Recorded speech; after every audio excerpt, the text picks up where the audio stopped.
Hey everyone, I'm Laura. And I'm Jill. And we are the hosts of Crime Divers podcast. We are Scottish sisters who tell each other true crime cases the other hasn't heard of. New episodes are released every Tuesday and you can find us on your favourite podcast platform. So what are you waiting for? Grab your wetsuit and join us as we dive into the world of true crime. But remember, watch out for those sharks!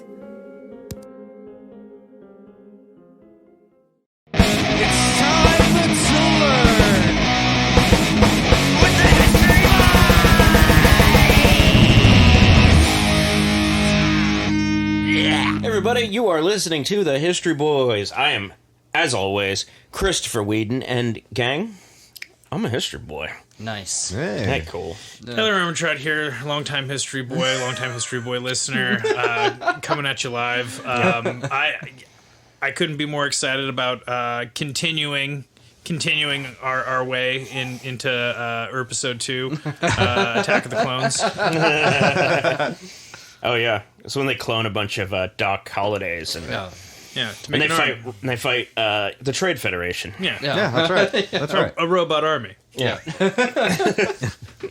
Right. I've seen Tombstone. Now we're cooking with gas. Tombstone 2, Attack of the Clones. Yeah. Cooking with space gas. Yeah. I'm everyone's favorite spaceman, Zach Meck, That's right. and I am also a history boy. There you go. Nice. And I am Jerry Nash, your humble history boy. As always, thank you so much for listening as we move on to Wyatt Earp's Wild West Part 2.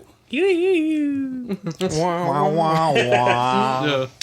Ennio Morricone, he just walked in. Yeah. And cracked a beer. He's like, I said, how about you guys that make of the show? Huh? Yeah. I do the music. We're gonna have music to this whole one. It's all going to be that. Yeah. It's going to be so loud, you're not going to hear what we say. Yeah. Like, we're like, Mr. Morricone, we really appreciate you being here, doing it for free, but like, can you just stop? Oh god, I would love Ennio Morricone to follow me around and just play music. Give me some spaghetti western music. I just want him to give me spaghetti. Yeah, oh, yes. Right. Both. Some of the good stuff from the old country. Exactly. Here's some spaghetti western music, and here's some spaghetti. To go and it's with like it. really bad spaghetti. You're like, you should just stick to the music. He's a regular Chef Boyardee, that Morricone. It's not a good thing. No, it's not. It's literally Chef Boyardee. He's very proud of it, and we don't know why. Well, welcome to Part 2. Last time we talked about Wyatt Earp, his older brothers James and Virgil, his younger brothers Morgan and Warren, and we talked about Bat Masterson. Mm-hmm. A lot of talk about the Batman. Yeah. His cool-headed older brother Ed Masterson and his younger brother Jim Masterson. Their lives would converge at a fleeting moment in history that has since become mythologized. These stories have been told a million times, and in a million different ways, or sometimes in opposite ways, where they think it didn't even happen at all. So if you heard it a different way somewhere, well, it's just as valuable, just as valid. Yeah. So, Or it didn't happen at all. yeah. Right. Right. This is the blessing and the curse of the American tall tale. The truth lies somewhere in between, in the margins. Yeah. There's a million ways to spin it, and we all like the better story. Well, Yeah. the thing is we're going to find out that all these characters are very gray. Yeah. You know what I mean? There's, no one's actually a hero, no one's actually a true bad guy. There's a few true bad guys, but as you're going to see, everyone's the hero of their own little story. They were Sure. They were so gray that those pictures taken of them aren't actually in black and white. Yeah, they were full color. It's the way it was back Yeah, in they those were just days. gray. Yeah. So last we left you, Bat had signed on to go with the civilian buffalo hunting and trading outfit that had set up a trading post at a place on the Texas Panhandle called Adobe Walls. That's right. Now, Adobe Walls was first settled by whites as a buffalo hunting and trading station back in the 1840s, but it had to be abandoned because there were constant raids from hostile, Comanche, Kiowa, Plains Apache, and Cheyenne. And they drove them away and they decided, fuck this, and they actually blew up the place. Oh, They blew up their settlement. Is this why Adobe Walls isn't available on Creative Cloud? Yeah, that makes a lot of sense. Also, when they blew it up, did they do the legs in the air pushing down the plunger? I certainly hope so. That's the only way to blow things up at the time. Yeehaw! Yeah, oh yeah. You threw your hat in the air. Yeah. It's exciting to watch things blow up. It still is. Yeah, it's fucking badass. Yes. But in 1864, during the Civil War, just 10 years before Bat got there, an estimated force of 3,000 Comanche, Kiowa, Plains Apache, and Cheyenne drove back a United States Army combined force of 407 from Adobe Walls. They were actually led by Kit Carson, Okay. who was, he was a famous guy back in the day. Yeah, he was in Game of Thrones. Yeah. Oh no, I was going to say he was a famous talk show host at the time. All right. Kit Carson is going to come back up again. I used Kit, and you went with Carson. Oh no, actually, you know what? Kit Carson, my bad. It was Johnny Carson's talking car. Who was on Game of Thrones. Yeah. I haven't seen it, but I got the idea. But this was known as the first battle of Adobe Walls. Was when this force of 3,000 drove them out. Sort of a story for a different day, and we're going to get to that story. They really teamed up against that place. Yes, they did. They did not want them to be there. They did not want them to be there, especially if all they were doing there was hunting buffalo. Did the natives find a ghost army to help fight them in the mountains? Well, I mean, they united their tribes. Yeah. That's something to be said for that. Yeah. They're like, we all hate these guys so much. Yeah.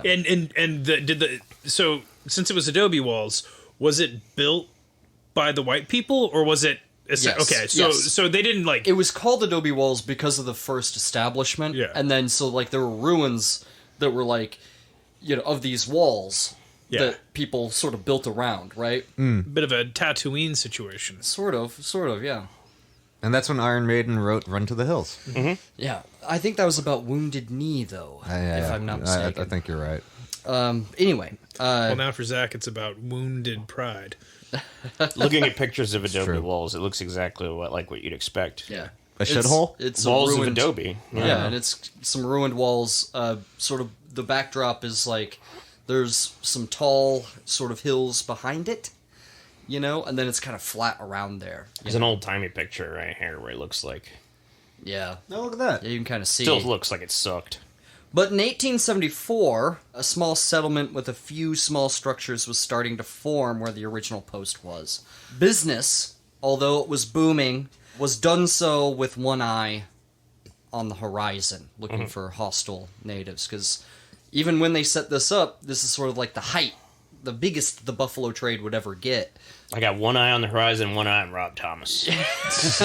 They knew that they were going to be attacked, at some point by hostile natives. Because they knew that they didn't want them to be there. That was a Always Sunny reference that Yeah. made no sense in context. Well, and also I was like, wait, isn't he from Third Eye Blind? No, Matchbox 20. Whatever. Third box. I'm not crazy, I'm just a little old whale.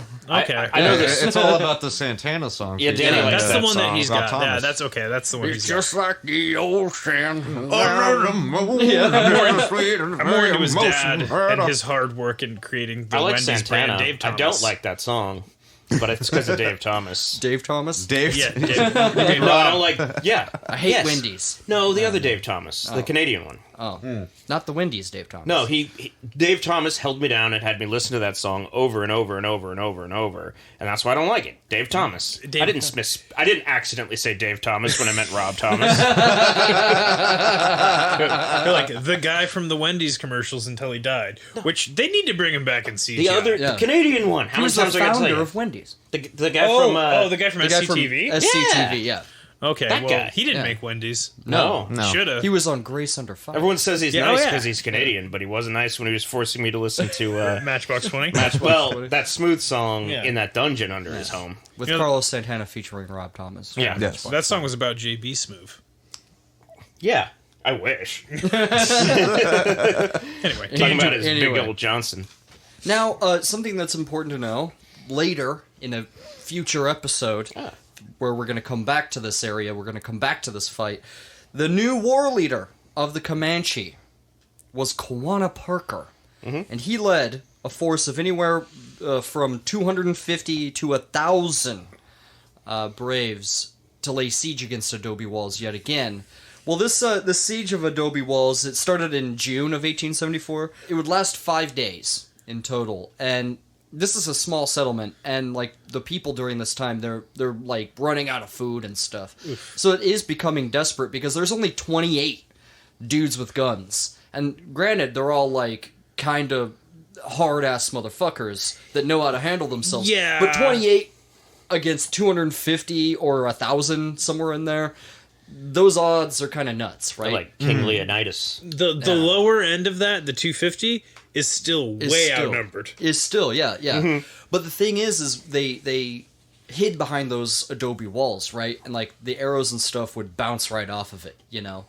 And they were all pretty good with guns and shit. Yeah. So like the native side actually had staggering losses. On their side, they only lost 4. They lost 4 people out of the 28. Good lord. They had staggering losses on the other side. One guy, even, out of that 4 that they lost, during the battle, he only died because as he was like coming down some ramparts or stairs or whatever, he dropped his gun and shot himself in the head. What an idiot. I shouldn't laugh at that, but I could just, like... He died hang gliding. What an idiot. I can see it in my mind's eye. It's like a dopey-looking motherfucker who's, a little bit overweight, who's just trying his damnedest to, get down as fast as possible, but also, like as cautiously as possible, too. Like, I don't want to break these rungs over here, and... Oh, shit. Well, finally gonna get respect from my wife after I kill enough Injuns. Well, it happened in front of his wife, and his wife became like inconsolable, and of course, I mean, right? Yeah. God damn it, Dave, you can't do anything, right? She saw her husband fucking blow his own head off, and like was just like, and they were like, okay, get her inside, Jesus Christ, you know. How embarrassing. How embarrassing indeed. It sounds like a couple of people lost their head that day. Hey! Well, he blew himself. Jesus Christ. The war leaders on the native side retreated to a nearby hill. It was about a mile away, and which is well out of range, right? They retreated to the top to kind of like see, like, okay, what should we do next? Like, let's regroup, let's figure this out.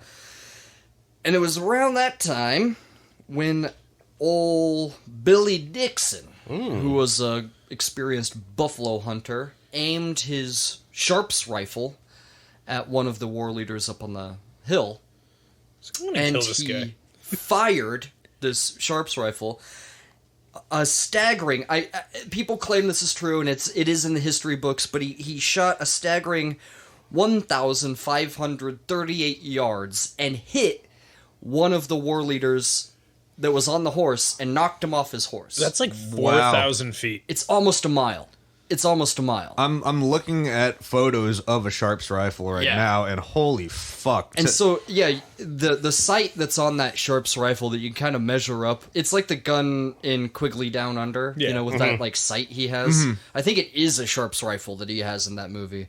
But yeah, that's what he hit him with. That's like it, Yeah. It's not like he probably had happened is he just fired it, and the war leader just happened to have an unrelated heart attack. Yeah, no, he was definitely shot, and they retreated after that. Like they left after that, and some people say that it was that shot. They credited that shot. They're like, can they all shoot that good? Let's not take any fucking risks. Yeah. Well, and we'll get into, because there's a sort of another side to that story.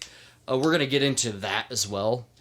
A 1 mile shot with a modern rifle usually is like you have a scope. It's like a designated marksman with a scope and a spotter, right? Exactly. Who's like telling him what the wind speed is and shit like that. Right. I'm sure there's some dude with like a, he's got a hat with one of those Velcro American flags right on there, and I'm sure he thinks he can do it, but I mean, maybe some of them can. One hell of a shot with that gun. You know what I mean? That's one hell of a shot. Yeah, that's insane. So yeah, Kawana Parker retreated after that, but the thing is this is actually the opening salvo of something called the Red River War, which we will definitely talk about in a future episode. Didn't start out red. Well, it's the Red River. So anyway, There were other battles here before that were way worse than the one that's about to happen here. but it was here. Bat was there the whole time. He was one of those 28 guys defending this place. A 19-year-old Bat Masterson. You know what I mean? Again, it blows my mind. Literal children. Oh, they grew up faster in those days. Oh my god, it's for better or worse. It's crazy to me. Like all the stories that we've talked about so far, like hearing somebody in their teens doing all these gnarly things, I can't help but think back to when I was 19 years old. I was getting shithoused and sleeping in a fucking pantry. He was out there, 16, 17, 18. He was out there hunting buffalo. He's like nuts. hunting buffalo and wantonly murdering the native population. And at the same age, I was like, "Hey, you guys heard about Strong Bad?" Yeah, you guys watch Professor Brothers? Oh no, that was my 20s. Well, that was when I was. Yeah. This is where Bat met a man named Bill Tillman, who will become very important to this story. Billy T. Yeah, Bill Tillman was also a crack shot with a rifle, and they were actually introduced to each other by a man named Dutch Henry. And Dutch Henry, when he introduced Bill Tillman to Bat, he goes, "Hey, Bat, old Bill can outshoot you." When he says old, he means like 20-year-old. Bill Tillman can outshoot him. 6 months older than you. Yeah. And this guy happens to be 30. That's why he sounds like an old man. Yeah. But he looks like he's 75. Yeah. A lot of city miles back in those days. But Bill remembered Bat as, quote, "a handsome fellow with a reckless, devil-may-care look." Badass. I mean, I'm charmed. I'm enamored already. A lot of people liked Bat. He was a likable guy. He was affable. I fought so hard to be considered by others to have a devil-may-care attitude. Yeah. And you have to really not give a fuck. Yeah. My cat has a devil-may-care attitude. Yeah. She's not even afraid of the vacuum, so... Oh, yeah. My cat is terrified of the vacuum. I've never seen anything I'm like it. terrified of the vacuum. Yeah, I don't care for it. My cat gives the vacuum the business every once in a while. Yeah, there you go. John Sparkles would fight the vacuum. Yeah. It did trigger his fight or flight, but he fought it. He fought. That should describe what a badass John Sparkles was. He's like, I'm taking this thing vacuum. down. He's like, oh, mano a mano. I thought you were going to say that describes how much of a badass Bat Masterson was. He's not afraid of any vacuum. He fought the vacuum. He wasn't afraid. He would fight the vacuum. Well, the vacuum wasn't invented yet, and I'm sure he'd be just as terrified of the vacuum as your cat was. Yeah. The vacuum is a metaphor for the indigenous population. I was going to say changing technology. There you go. They're building the railroad vacuums. Yeah. I don't know.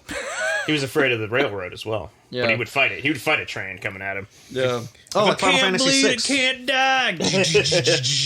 During the siege, right, even when they retreated, they didn't know if they were coming back or not. They left, right? But the thing is like those like plains natives, like those Comanche warriors, like they could ride astoundingly fast across those plains. Mm-hmm. Like I read in one of our source books about how someone sitting in like Houston would be in imminent danger of like a Comanche war party that was in modern day Oklahoma City.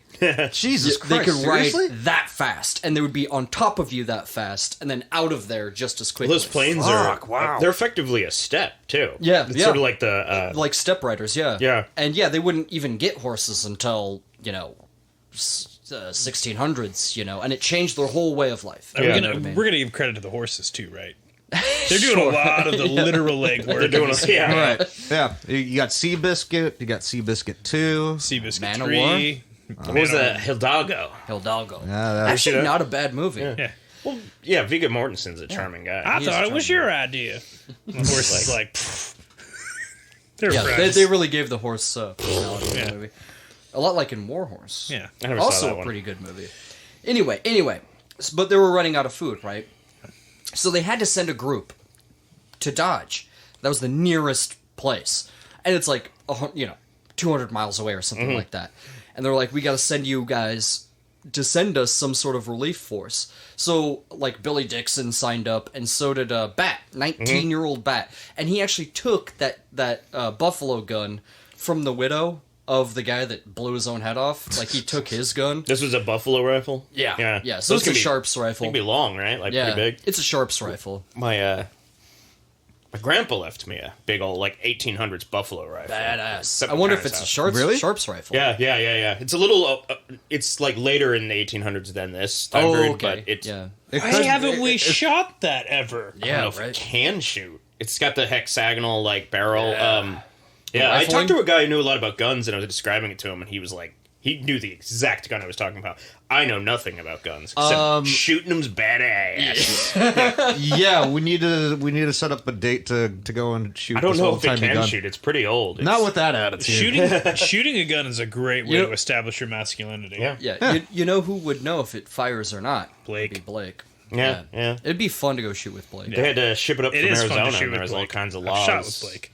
Nice. Yeah. So the widow actually, she got kind of nervous because she did want that gun, right? It was her husband's gun. You know, he had accidentally killed himself with it. And this psycho Bat's taking it out. Yeah, and she didn't know if she was ever going to see Bat again because they don't know if they're still out there on the plains, right? Right. So she wanted the gun back. So she actually asked these other guys in the camp, like, "Can you get that gun back?" So like they tried to muscle Bat in like one of the saloons that was at Adobe Walls. And Bat and like the dudes that were going with him that were standing in this saloon, it broke out into a bar fight. And like it was one of those bar fights that you read about, like that you see in movies. Like they were breaking stools over people's heads. One guy got thrown through a window. So It's like every cliche, basically. Yes. Okay. Yes. Somebody exactly. slid a mug down the rail, and a guy grabbed it and smashed it on somebody's head. Yeah. What I love about those fights, though, is there's always like the aggressor and then the individual who's being aggressed.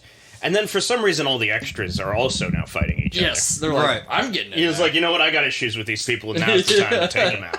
Well, and then there's still that guy on the piano playing ragtime music. The entire time. Until he gets hit with a bottle on the head. Exactly. He And then he hides behind falls the over, piano. and you realize it's a player piano, and he's the one who's been playing the owner.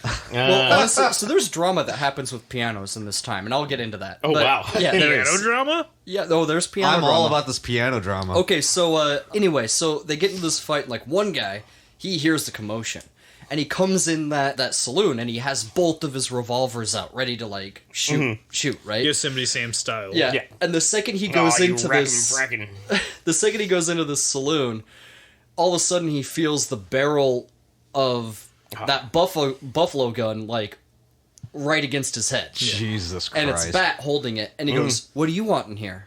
And the guy goes, "Nothing." And he puts his guns back and he leaves. Like human brains. I saw what happened to the last guy who got shot with that rifle. But yeah, We're still cleaning it up. But Bat, he was like, "All right, fine." So he gave the gun back to the widow before he left, and like rolled his eyes, and they left right off on this who knows perilous journey to Dodge. Yeah. And as they're going, they see ominous things, you know, like they see this white guy that's been mutilated and his body is just, you know, like a porcupine is how they Strung about. Well, they filled with arrows. it's filled with arrows that he looks like a porcupine, and the rest of him is just strewn about. That's fucking brutal. And Mondays, it's right? a guy that just it's a guy that just didn't make it to Adobe Walls in time. You know what I mean? And like after that, though, luckily they didn't see anything else, and they made it to Dodge. Oh, good. And they sent a relief force with like some of the founders of Dodge City too. They sent them over there. But Bat now is out of a job, right? Because he was at Adobe Walls. This is supposed to be his big job. But the army now that the Red River War is going, they're like, we need scouts. Really bad, you know, in order to guide us through this sort of land. You know what I mean? And I'll do it. yeah, and so Bat and Billy Dixon signed up It's a to be living. scouts. Yeah. And that had to have been crazy, like leading like army troops like through this sort of terrain and stuff. I hope And nobody finds us and murders us indiscriminately, fills us with arrows, and then strings their entrails about. yeah, that's what you're facing out there. Yeah. It's like strings our entrails upon a tree. And because it was so dangerous, they would offer you a bonus if you could like carry a message like across perilous land. You know what I mean? Like if you knew it was dangerous in between here and there, Like, they'd be like, bonus, you know, so some people would, including Bat. That's hazard pay. Nice. Yeah, it's hazard pay. Yeah. Bat there you go. Masterson does not give a fuck. Yeah. He's a tough motherfucker, dude. He's like a Like, cat. He grew up as a tough motherfucker, man. It's like John Sparkles. Yeah. He was born covered in gasoline on a piece of rusted scrap metal. He's practically invincible. Yeah. Yeah, that's from Always Sunny. But John, I mean, he had the, you know, remember how like, he was fucked up. Yeah. He was a His tail stray. was broken in 3 places. He was, Chip out of his ear. Yeah. yeah, Yeah, born next yeah. to a garbage fire. Yeah. He had that chipped fang. Yeah. He was a badass. Yeah, I miss him. Died of cancer. Yeah. One day it will take us all. Right? Yeah. It's weird that it was lung cancer. He smoked his He whole smoked life. a pack a day. Yeah, He's true. a pack-a-day cat. Yeah. I mean, I remember bumming cigarettes off of him. Yeah, we'd be recording, go outside, he'd be sitting there in his chair, smoking. It's like, those cigarettes are gonna kill you. Like, He's you like, okay, "Fuck John?" you." He's like, fuck you. It's those, Good kitty. it's those red, Spit on the floor. it's those steak, those red, that, he's like, that red meat's gonna kill you. All them hot dogs. Yeah. It's those nitrates that are gonna kill you. That's what John said. He's a cat. He can talk. Now I want a hot dog. Yeah, me too. But what they would do, as you know, they're taking these soldiers through this area. I mean, they would go come across these outposts that were set up by whites, where they would see like the whites that were there completely mutilated and strewn about and decorated. You could tell that they wanted, you know, someone to They'd like find party. it like this. Yeah, Christmas lights hanging off Yeah. the intestines. yeah, and that's unnerving. Right? Yeah, that's a disturbing But thought. the thing is when you'd go into American military camps, it was no better. They had heads On pikes. of native warriors. It's like Blood Meridian. Dude, it is so much like Blood Meridian. It is brutal fucking shit, dude. Go read that book if you've never read that. Highly recommend I started it. reading it. So fucking There's good. got to be a moment where they're like entrails like strewn about. Think about how deadly they'd be if they had guns, and it's like they do have. They guns. do have guns. They do have guns. They made a conscious choice to send Yeah. us a message. They've Yeah. had guns for a while now. Yeah. As long as they've had horses. Yeah. Because we gave them to them. Yeah, we traded for them. Yeah. I mean, that's I what mean, happens. we took pretty much everything else from 'em. Yeah.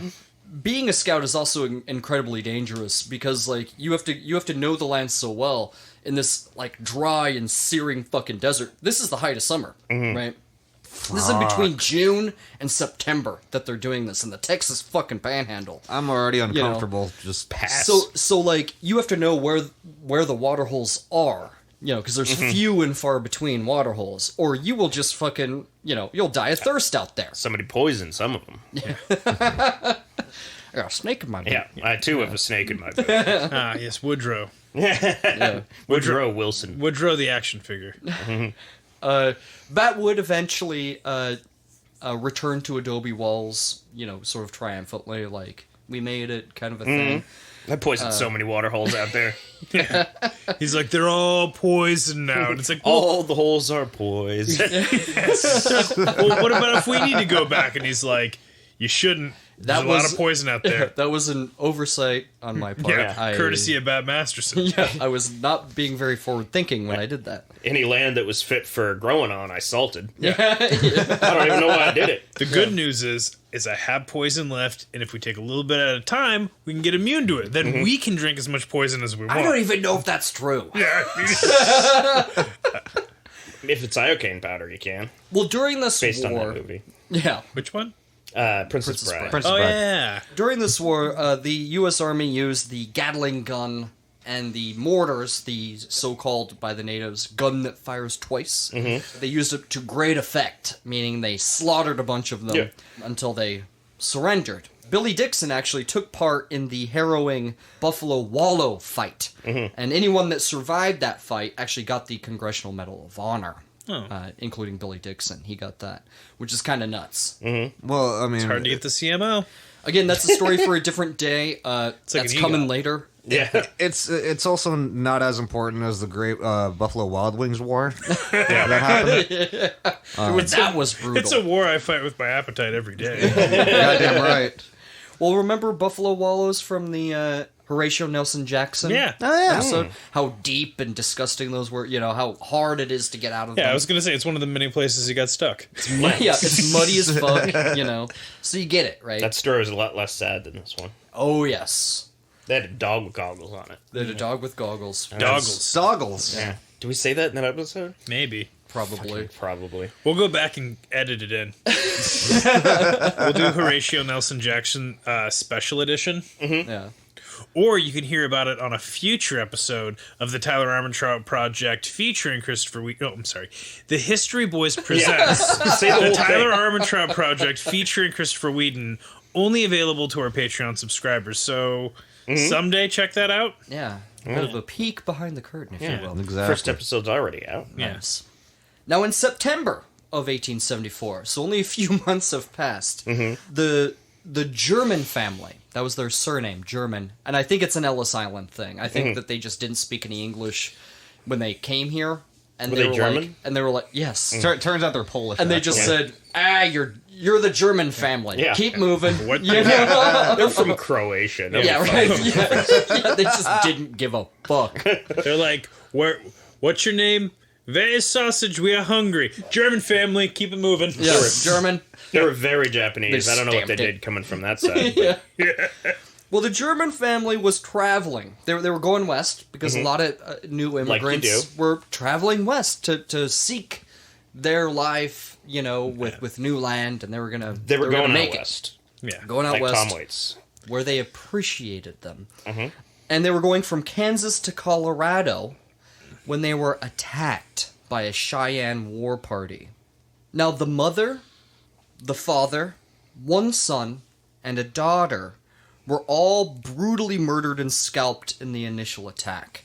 The other 5 daughters were taken prisoner.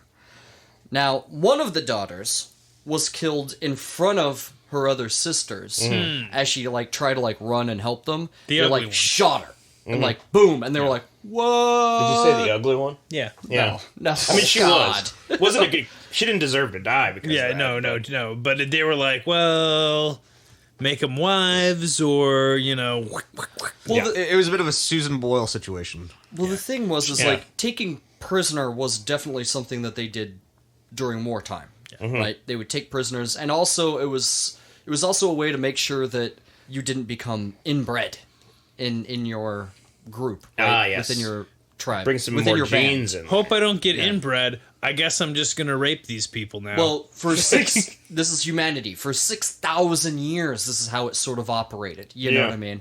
Where this is how war sort of was. You know what I mean? Nobody necessarily won. You would take horses. You would take, People. prisoners. You would do all that sort of thing. Was it cool? No. It was brutal as fuck. It's Yeah. war. You know? It was badass. War is fucking brutal. Anyway. Yeah. Or is it HE double hockey sticks? Yeah. It just sounds like that. It's like time to breed. Guess we're going to war. yeah. Yeah, and again, this is sort of a story for another day. I'm going to really get into this in a future episode, I promise, guys. Cool. But the remaining 4 daughters, their ages were 15, 13, 9, and 7.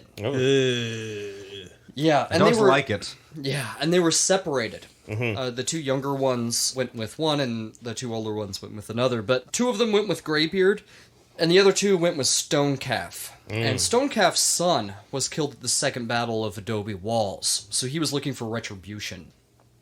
And the taking prisoners and the killing of the German family was very much a retribution of that. Yeah. Even though they had nothing to do with it. The Cheyenne? Yeah. They certainly had something to do with it. No, the German family. The had German nothing. family. Oh, yes, because they were waging war against all whites Yeah. coming into their land. Did the ones Sure, that sure. go with the graybeard at least learn how to talk to dragons? No. Talking Skyrim. Yeah, I know. Scrim. I'm just really glad that nowadays when we go to war, we're able to make distinctions, right? We're not like we're going to war with just this kind of person. No, We're very specific, No. very clinical. Nope. Yeah. Nope. Nope. That's, What's war never changes. Yeah. From Fallout. Yeah, Ron Perlman. Yeah.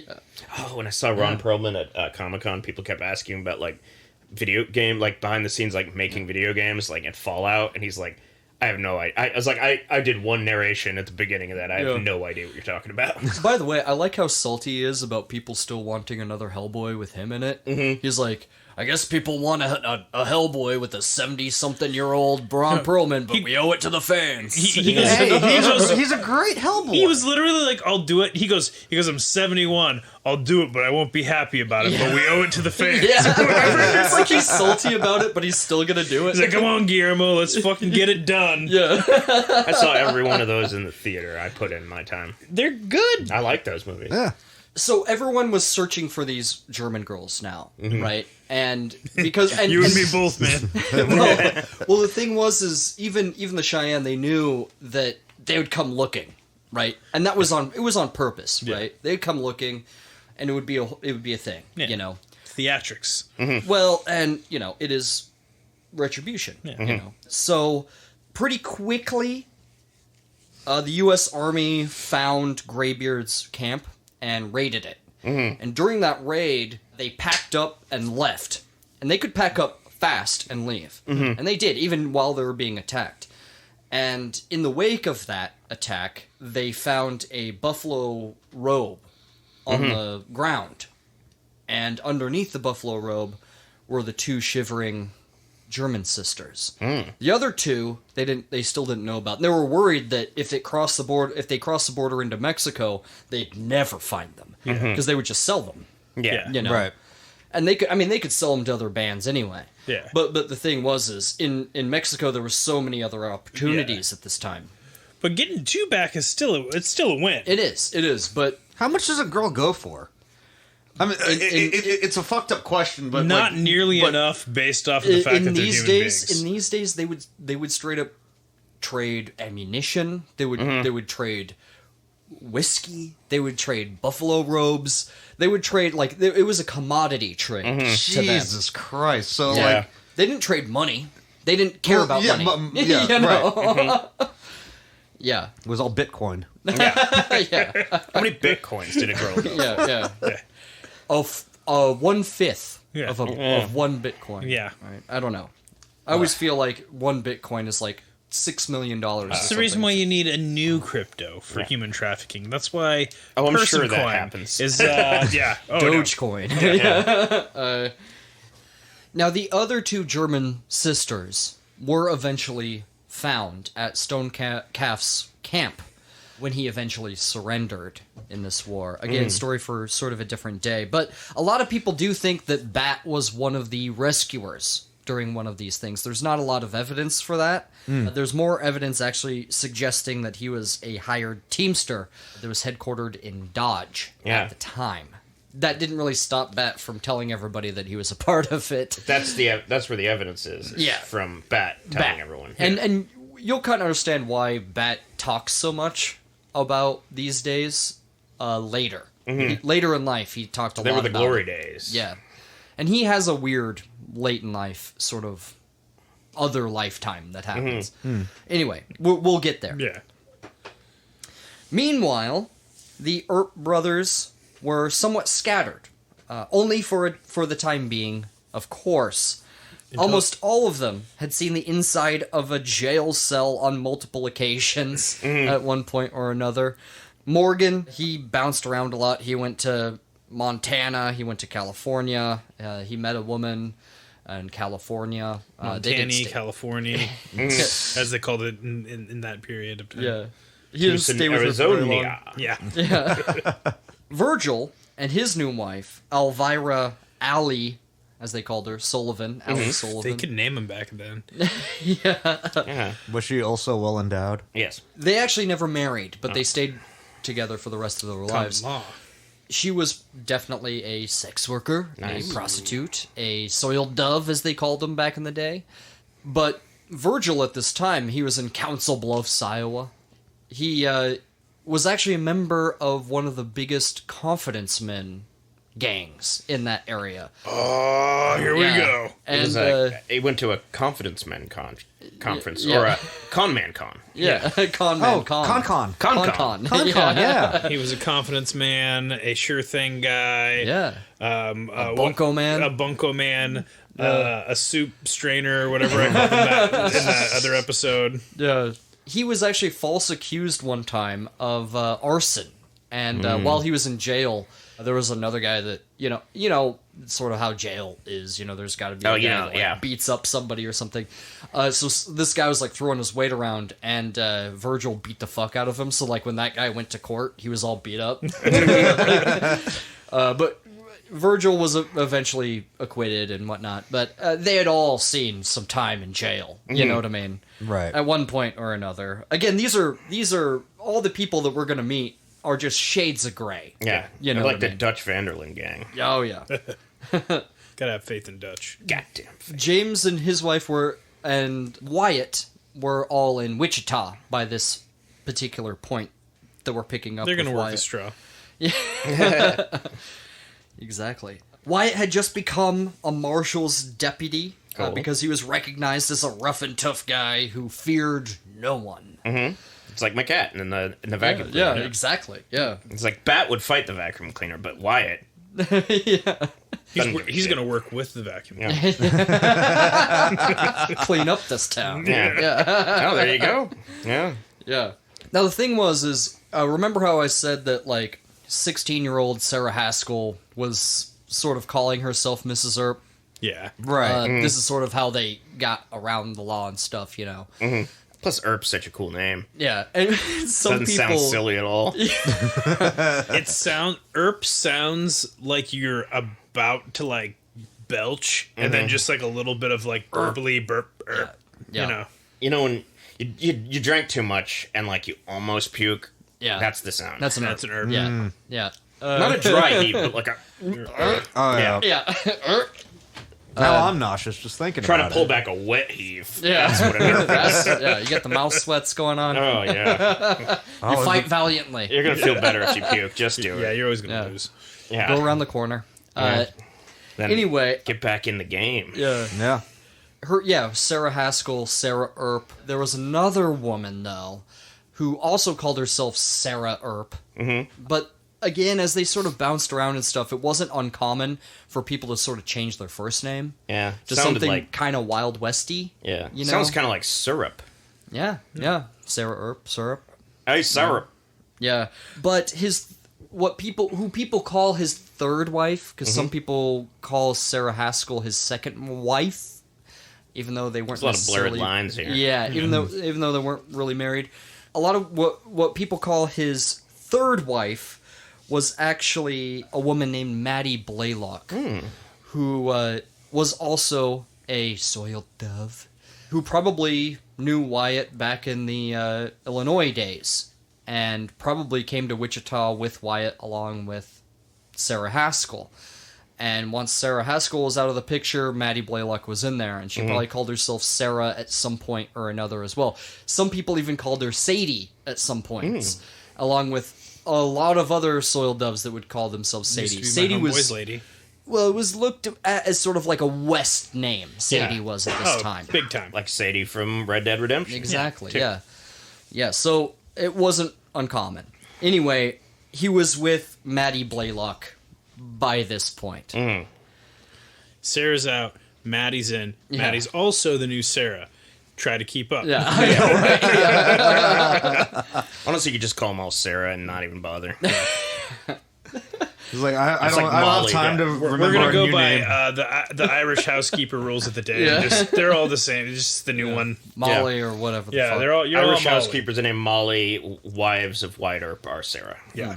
Now, many believe there wasn't a lot of affection between the two, especially on Wyatt's part, between Wyatt and Maddie.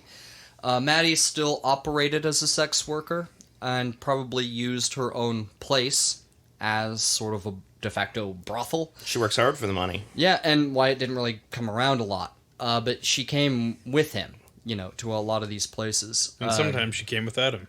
Hey. But yeah, there wasn't a lot of love in that quote unquote marriage. It was like a business relationship, or sort of, yeah. or she used the Earp kind of the Earp mystique in order to insulate herself from some of the more dangerous elements of the time. Maybe so, maybe Yeah. so. And you know, she was definitely a drinker. Wyatt is known to be not that much of a drinker by this point.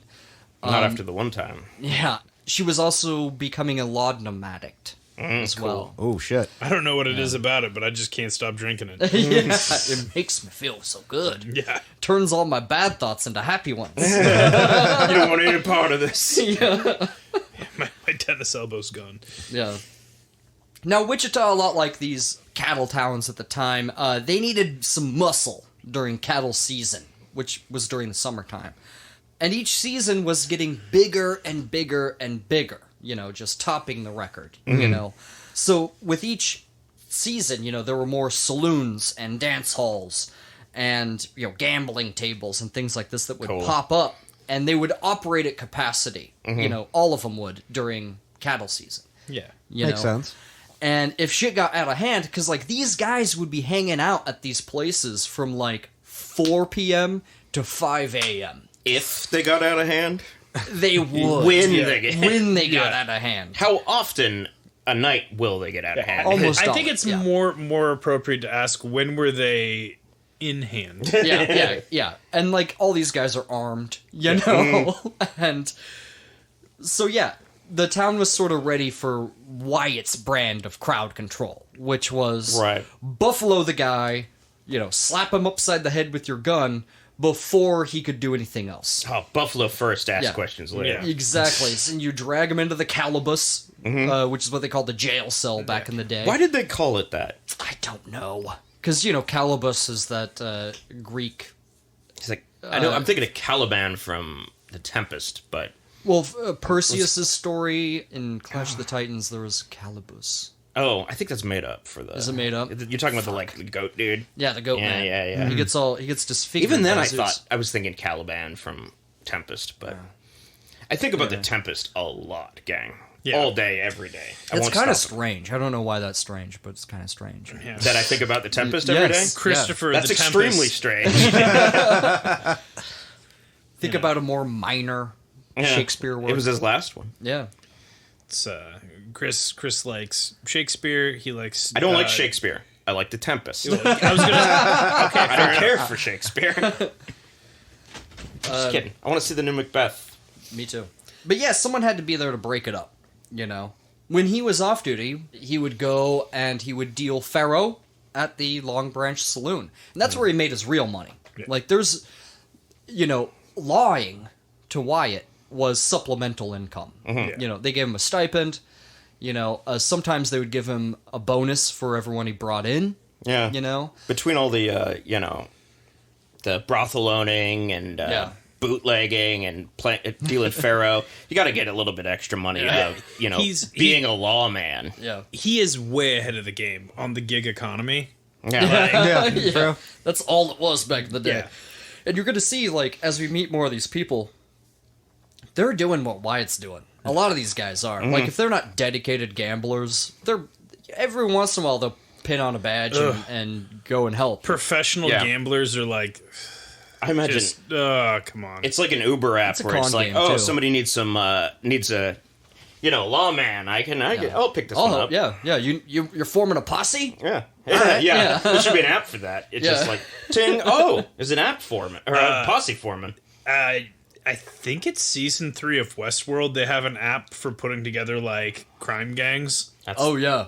Yeah. Oh, dude.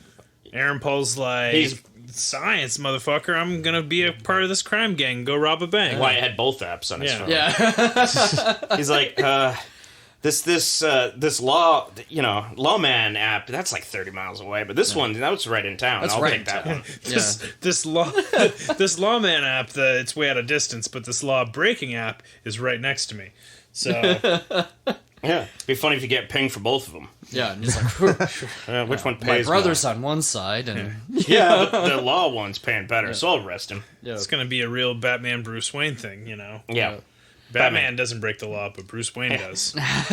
Bruce Wayne can kill people. Yeah, also doesn't pay taxes. Yeah, Batman can't kill people, but Alfred, you can. yeah. Please don't make me do it again, sir. Not again, sir. I'm tired of dumping bodies into the water.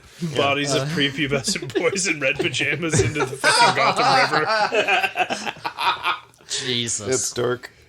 Another Robin walked his way into a shotgun blast. Yeah, do you think Bruce Wayne knew Jeffrey Epstein? I mean, absolutely. Yeah. He's like, I just need him to be my ward. He's like, yeah, I get it. Yeah, your ward. He's at least been on the island.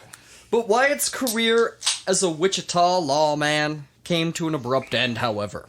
In 1876, a political rival, Mike Meager, Marshal Mike Meager, the guy that hired Wyatt. The Centennial. Yeah, it was, yes, indeed. He was someone was running against him, right, for the marshal's office. A guy named Bill Smith, which is an incredibly generic name compared to the other names I'm about to get to in this story. I can't wait. Oh, dude, I got a list. We're gonna get there. Slip Bill Smith and Bill Smith, 2D Reynolds. Yeah. Well, Bill Smith, he was accusing Mike Meager of loading the marshal's office with Earps. Because Morgan was in town. And Morgan was deputized. Yeah. You know? They got Bill Paxton and Bill Pullman working there. Yeah. Well, and Bill Smith was like, you know. And Bill Smith. He was like, before you know it, James is going to become a deputy. And that would have been a scandal because James was a well-known brothel owner. Yeah. And it would have been a scandal if he was a deputy. Yeah. You can't get a well-known brothel owner in there. You got to get somebody who isn't as well-known as being a brothel owner. Just a bouncer for his brother who is a brothel owner. Yeah. I mean, it's not his fault that he had primo product, though. Yeah. His wife. Yeah. Yeah. So when you bust, if it's primo product and you bust a brothel, do you have to dip your pinky into it and taste it? Jesus Christ. It's pure. Jesus. I was just Nothing was pure back in those days. I was just going to say that she was like really pretty, that's all. Well, and it's nuts, like reading the newspapers when they report on like their arrests. It really shows you how much time has changed, because when they talk about the soiled doves who were arrested, reports is that they were pretty, but their morals were low, and that's all they say about them. Yeah. It's like, were they pretty or not? And of course their morals were low. They were a soiled dove. As opposed to now, if you're a sex worker who gets murdered in a crime, you just don't even show up. Yeah, the cops don't pay attention to it. Right. They're like, you don't count. Yeah. The less dead, as they call them now. Yeah. Right. Which is fucked up. I don't have to tell you that, but...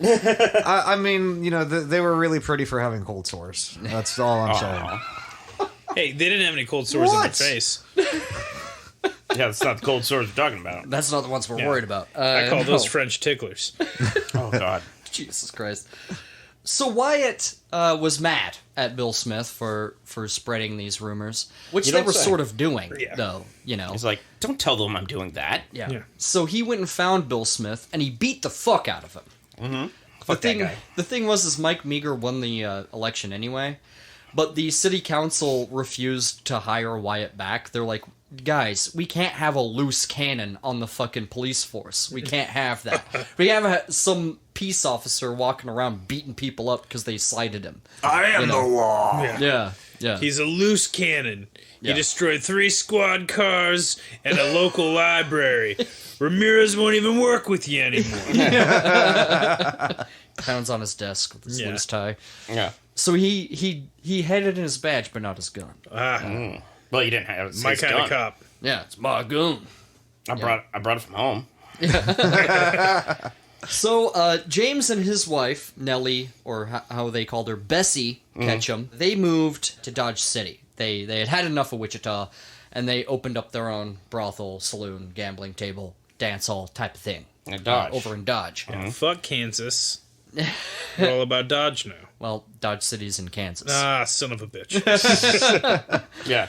But Wichita. But the thing was, it was from town to town. Like, you could go to a different town and be completely anonymous. You give me Iowa. You give me Nebraska. You give me Minnesota. I'm okay with that. Yeah. But then you bring in Kansas. Might as well be Beijing, man.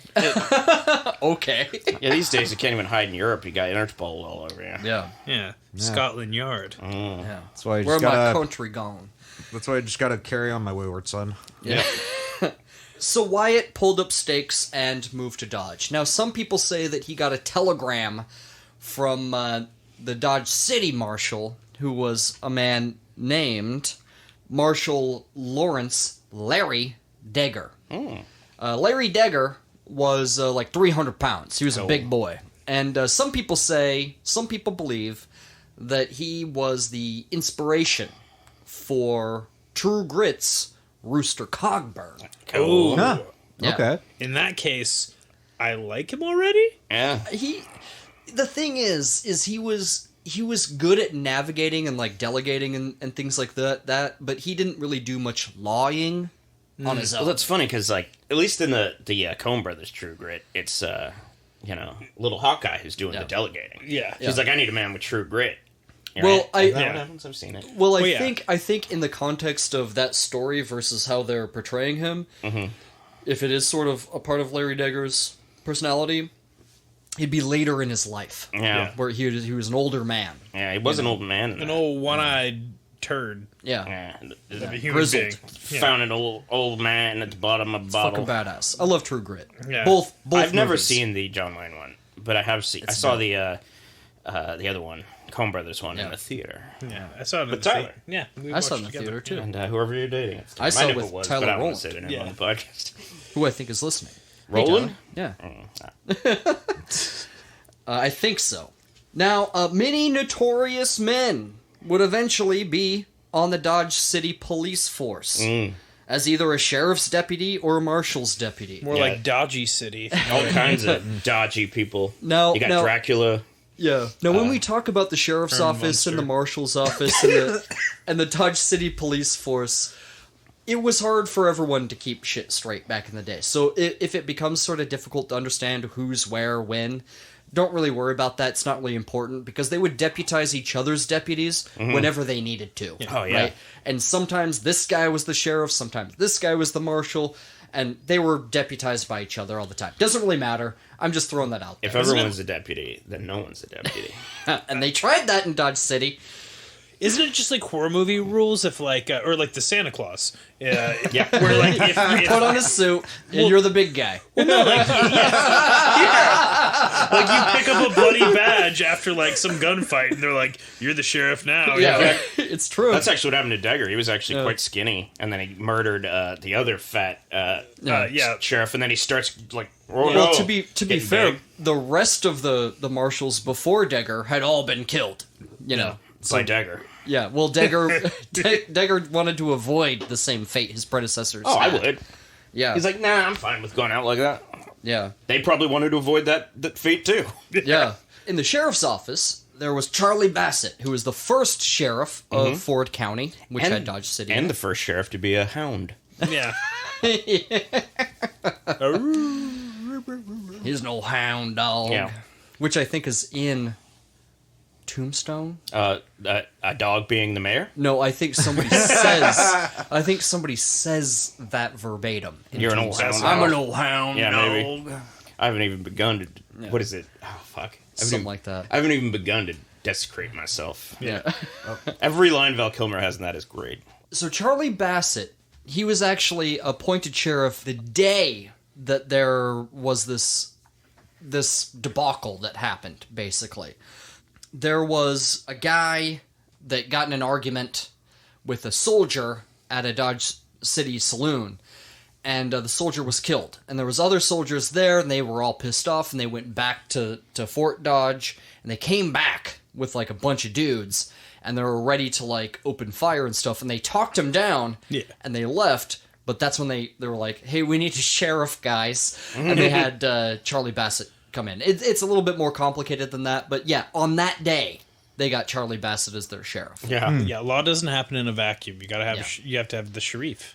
And honestly, Charlie Bassett has been portrayed in movies, like in that Wyatt Earp movie with Kevin Costner. He's portrayed as kind of a coward. That is a misrepresentation.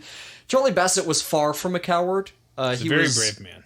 He certainly was, and he had a storied career, and we're going to kind of see that as we move forward.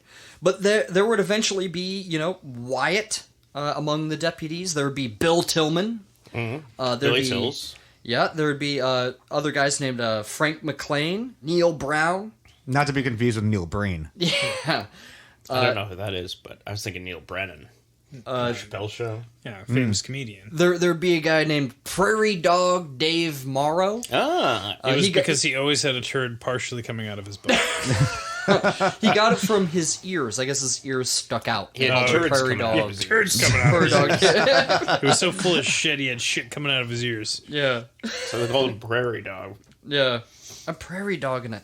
But other deputies that would last for a moment or two as well from the Wild West lexicon.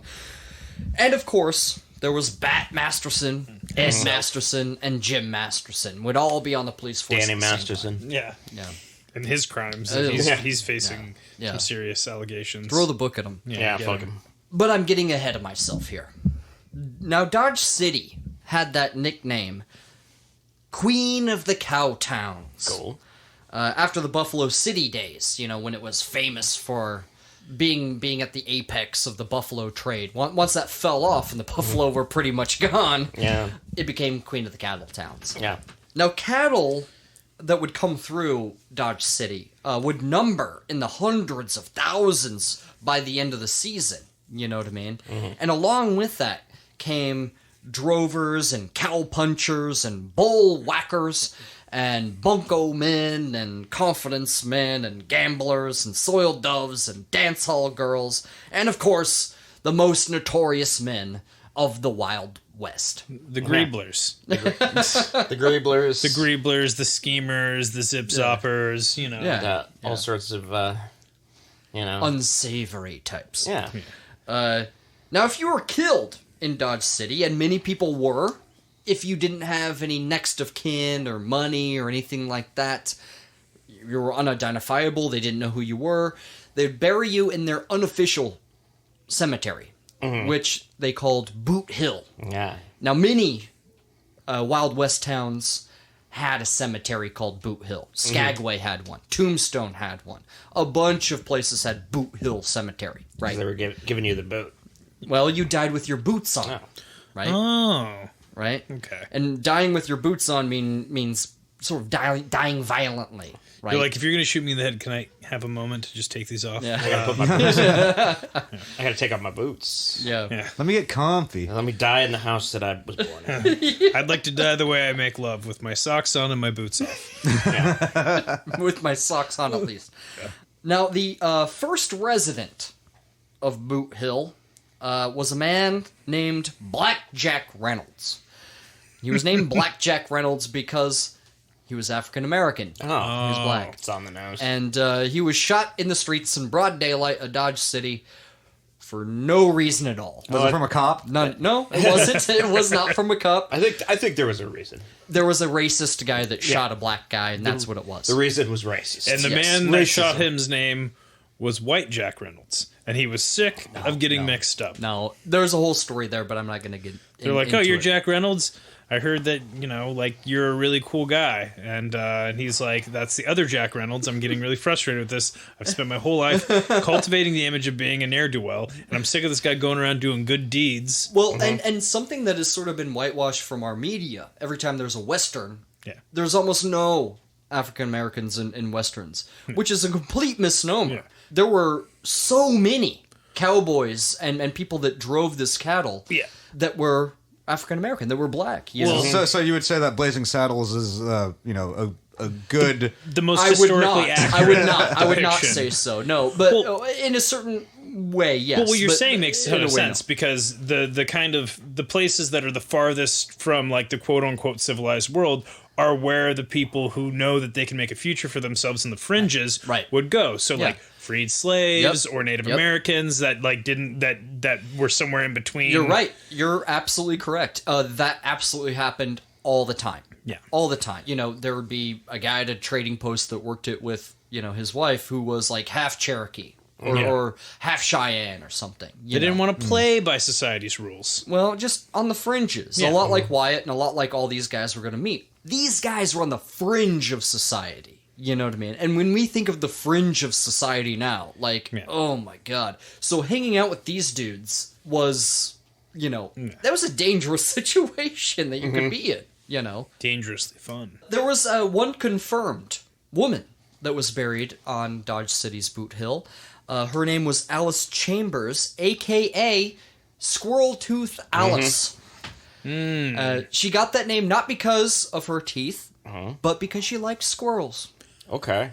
How much would you have to like squirrels? What was her profession? She was a soiled dove. Yeah. Okay, so she didn't have the squirrel teeth in her face, but elsewhere. Is she one of those girls who, at a kid, like... She liked squirrels. She could hide a lot in her cheeks. Yeah. She's like Jesus Christ, I hate you.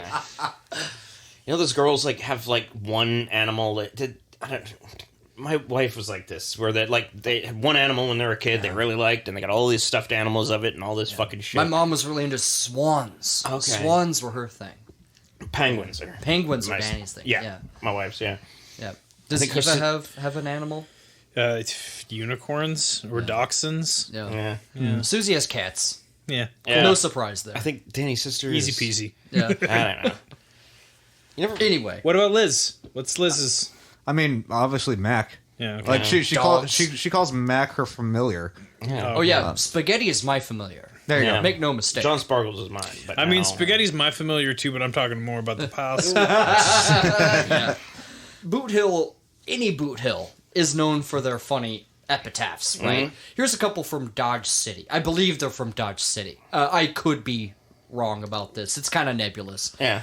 Because all of them are gone now. The real ones are gone now. Anyway, here's one.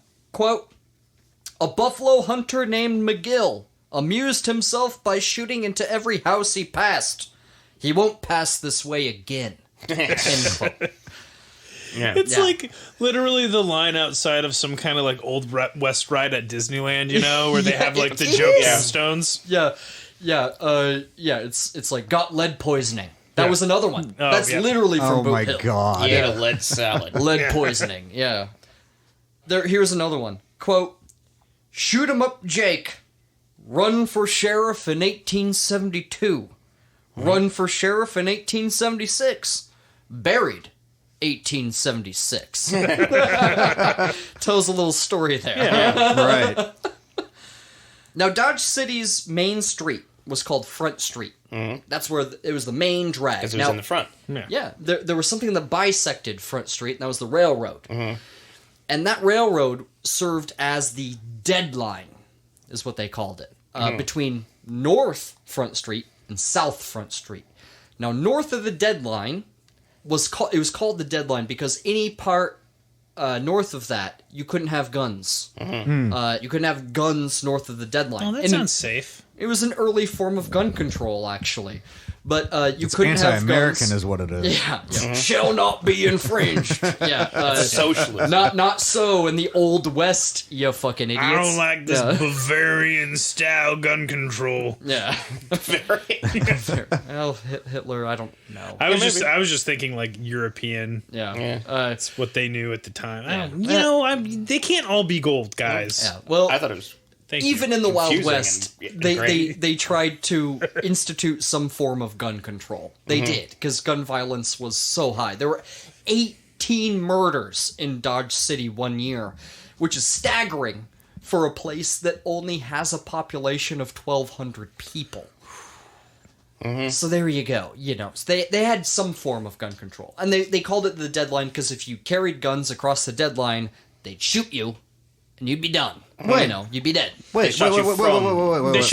shot you from the south side into the north side. You could fire guns into the north side. Yeah. No, they'd be waiting. Lawmen would be waiting on the north side with guns. They're like, you can't have guns. Yes. We can have guns. Yes. It's rad.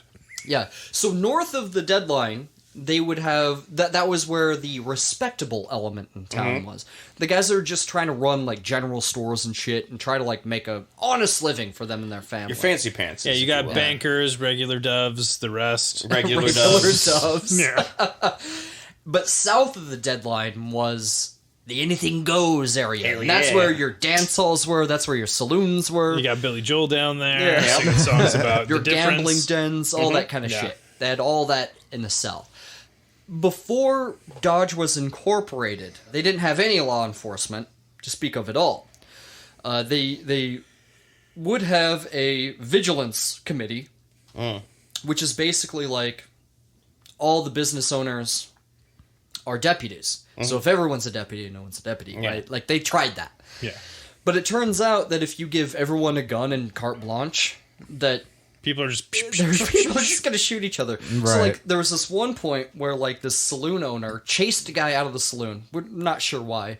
Chased him out of the saloon, broad daylight, shot him in the street, didn't kill him, but, like, people gathered around and were like, oh, shit.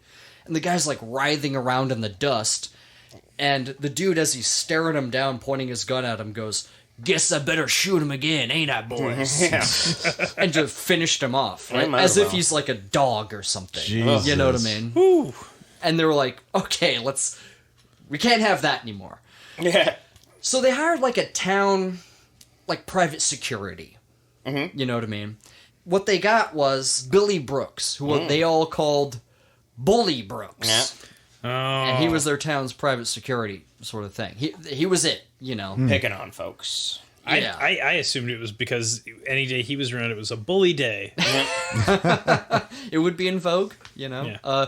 But no, he was a bully. He would shoot first and ask questions later. And the thing was, is they wanted to bring gun violence down. They didn't want you to just shoot people. Because again, like, most of their economy comes from these cattle people. And you can't, like, treat them like shit and expect them to come back. Like, they'll find a different town to drive their cattle to if you do that. You know what I mean? They're like, we need these violent sons of bitches. Yeah. You do. Don't just kind of keep them in line with suggestions. Yes, exactly.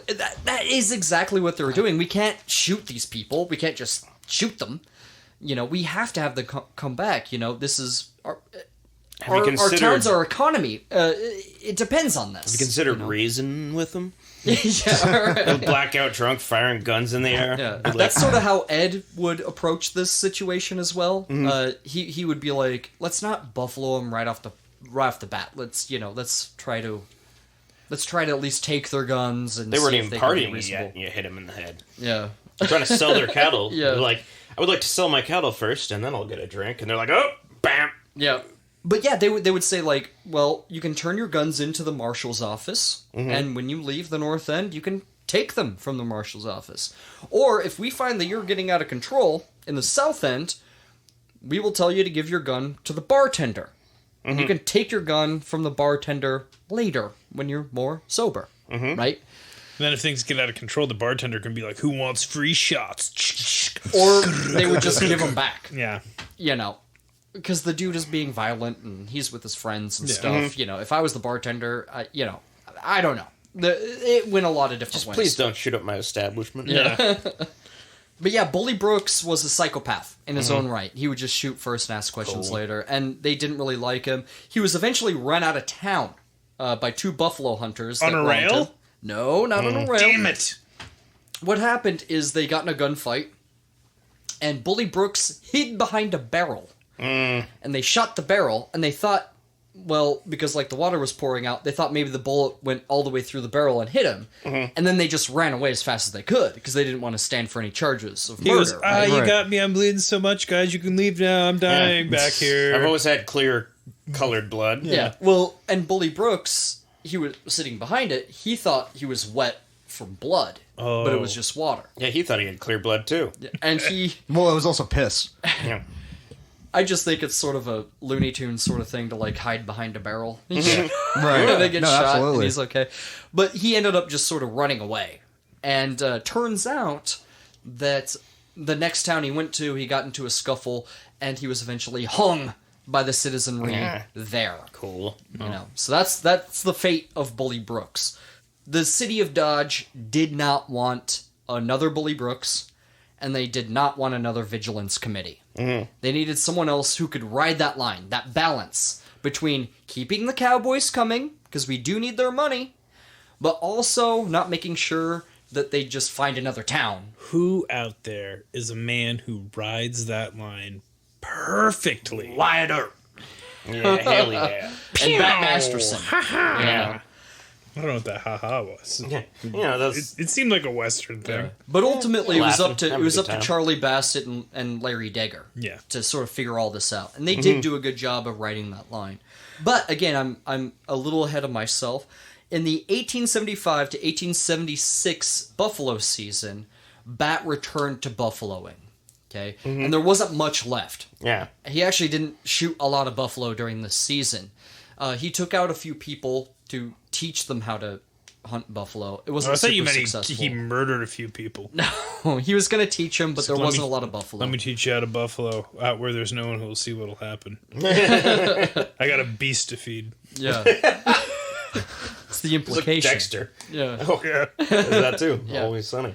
So by this time, there was a small settlement in Texas, on the Texas Panhandle, called Sweetwater. And a lot of places were called Sweetwater.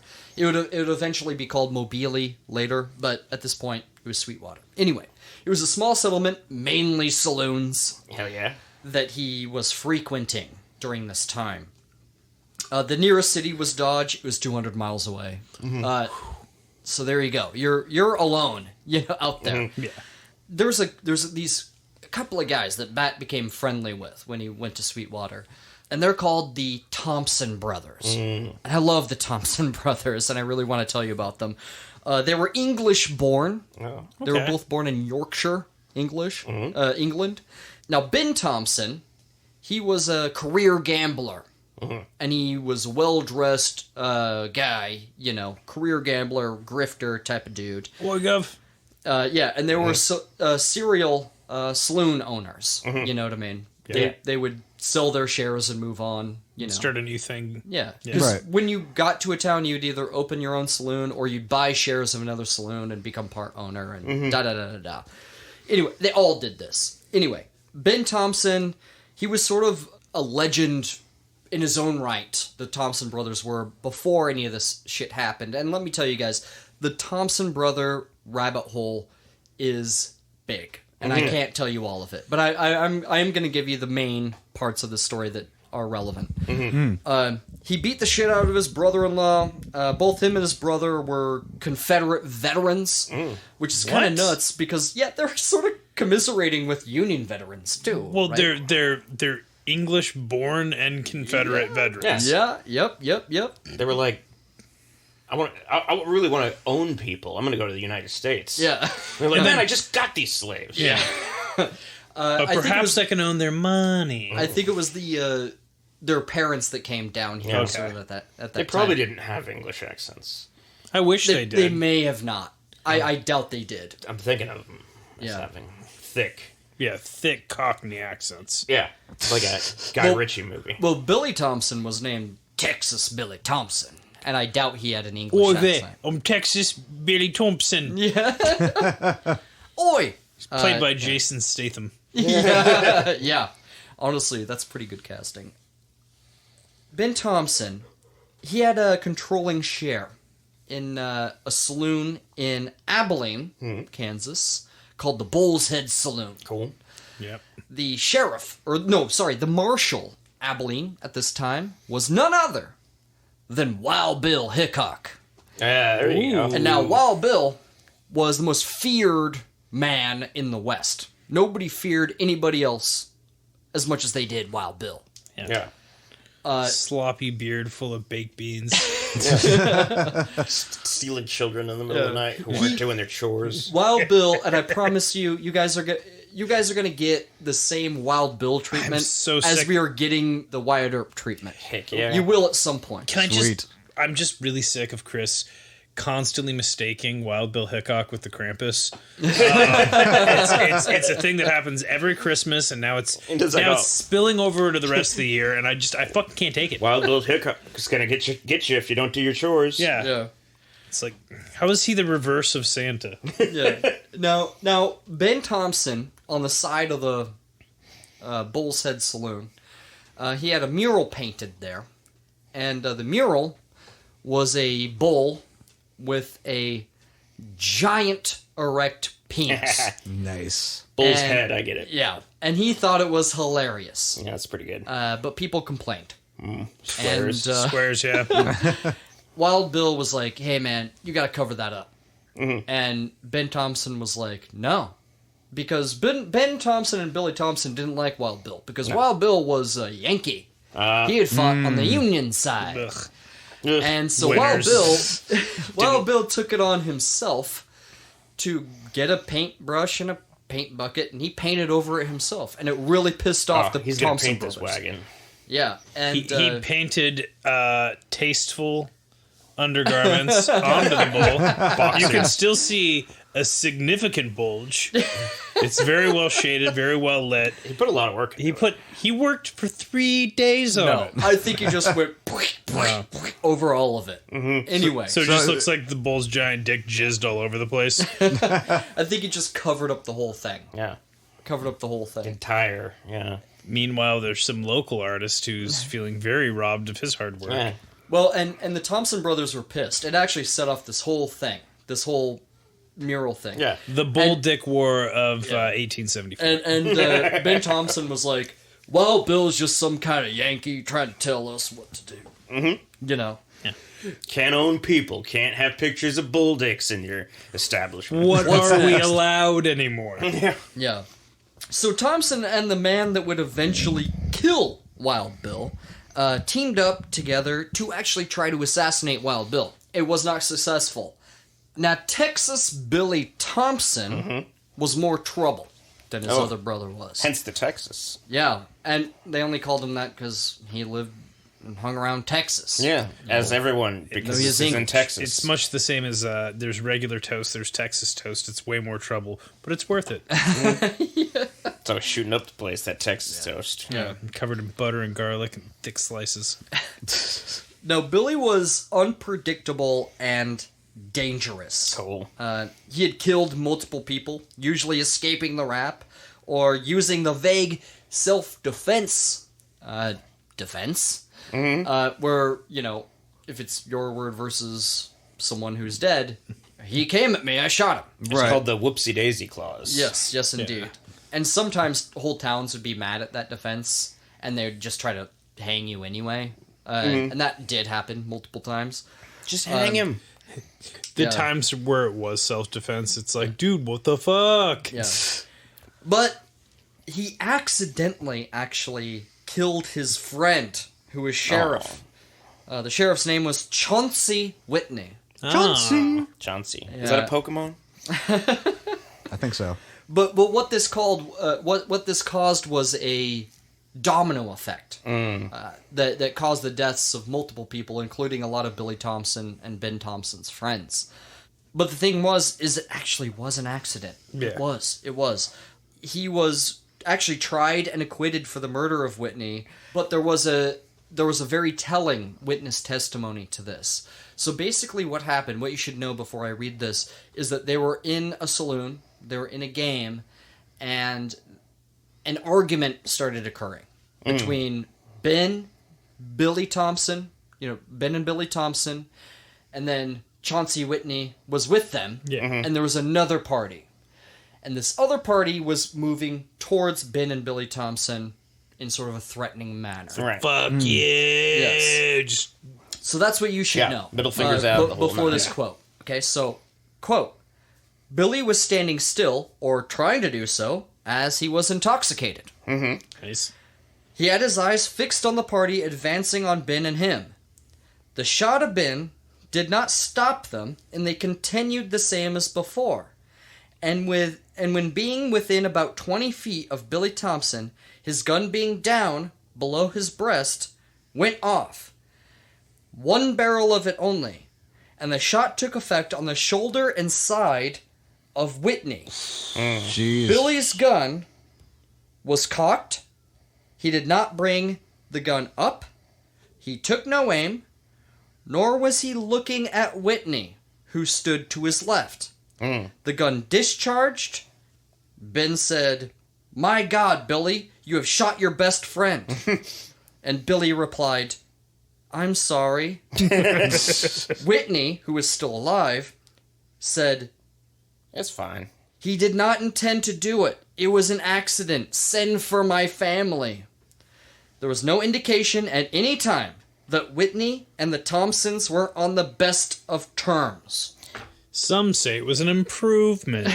I do like He was so drunk and he accidentally blew his I think friend's that's head exactly what happened. Jeez. But This it's, is why it was. drunk people shouldn't be allowed to have guns. Here's the thing. Yeah. There's certain things that That's what, like, Wyatt shouldn't and all these happen guys when were you're trying to drunk, do. but are so much more fun. Driving, shooting guns, having sex, buying property. All of these things are more fun when you're drunk, but you shouldn't do it. yeah. No. Yeah. I like that a lot of the comments in there was like, oh my god, you've shot your... Like, it feels very on the nose. I feel like it... They it's would like, be black cards on like a silent film. Yeah. Well, it's like Whitney's on the ground being like, don't worry, I still love you. It was clearly an accident. Yeah. Night, night. Goodbye. He Goodbye, died later. world. Oh Yeah. my god. But yeah, he was just too drunk and he accidentally shot his friend in the face. Yeah. But yeah, Billy Thompson was eventually acquitted for this crime. He had to go on the run for this as well. But he eventually was recaptured and acquitted. However, he was never extradited for his other crimes, where he straight up did murder in cold blood a man named Remus Smith. Yeah, fuck that guy. Anyway, there was a few saloons in Sweetwater. As small as it was, there was still a lot of saloons. Right. You know.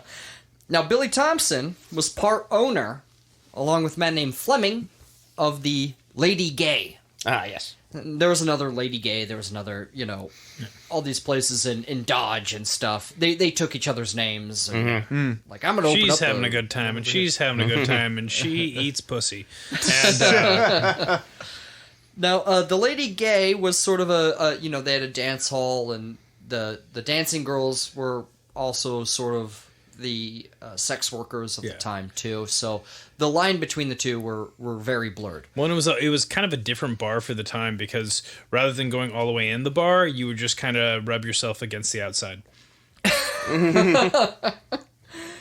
Now, a woman named Kate Elder, who will become very important later on, worked there in this time. So Bat must have met Kate Elder at this time.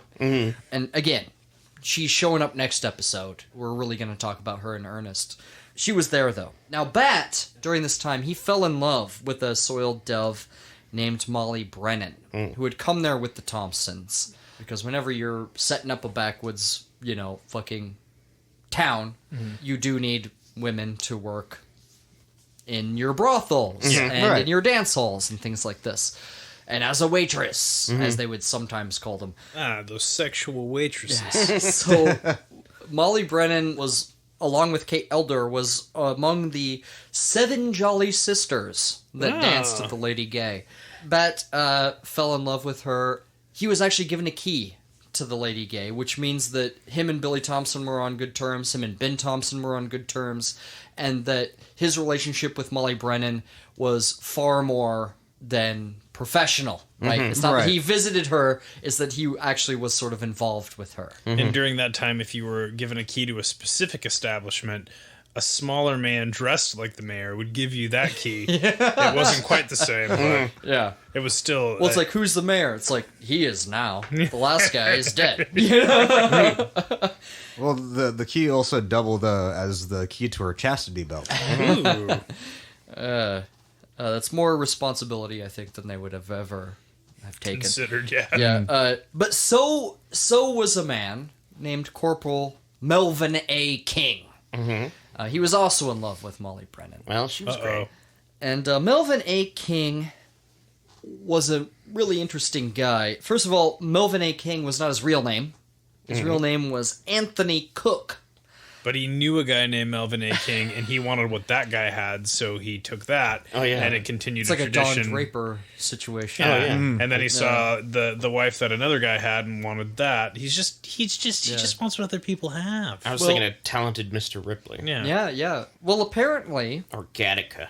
like Talented Bat, Mr. Gattaca. apparently like Bat, he was born in 1845 in Quebec, Canada. Now, he, when he moved to the United States, he joined the Army, and worked reconstruction duty. So, he was one of the occupying soldiers in the South during this time. He was massively inept. Massively inept. He had a serious drinking problem where, he would drop his gun and it would go off, things like this. He shot a dog for no reason. The military court decided not to really punish him, but they found him guilty of being an asshole. They were like, you shot a dog for no reason and you're wrong for doing that and fuck you, but you're still in the military. You're convicted of being an asshole. If you were any kind of man, when your gun would accidentally go off in your hand, you would murder your best friend. And seeing as there was nobody standing next to you when your gun went off, it shows that nobody wants to be your friend. You suck. He was eventually dishonorably discharged, again for having a drinking problem. But he enlisted again. However, this time it was under an assumed name. And a fake Melvin mustache. A. King. Yeah. Okay.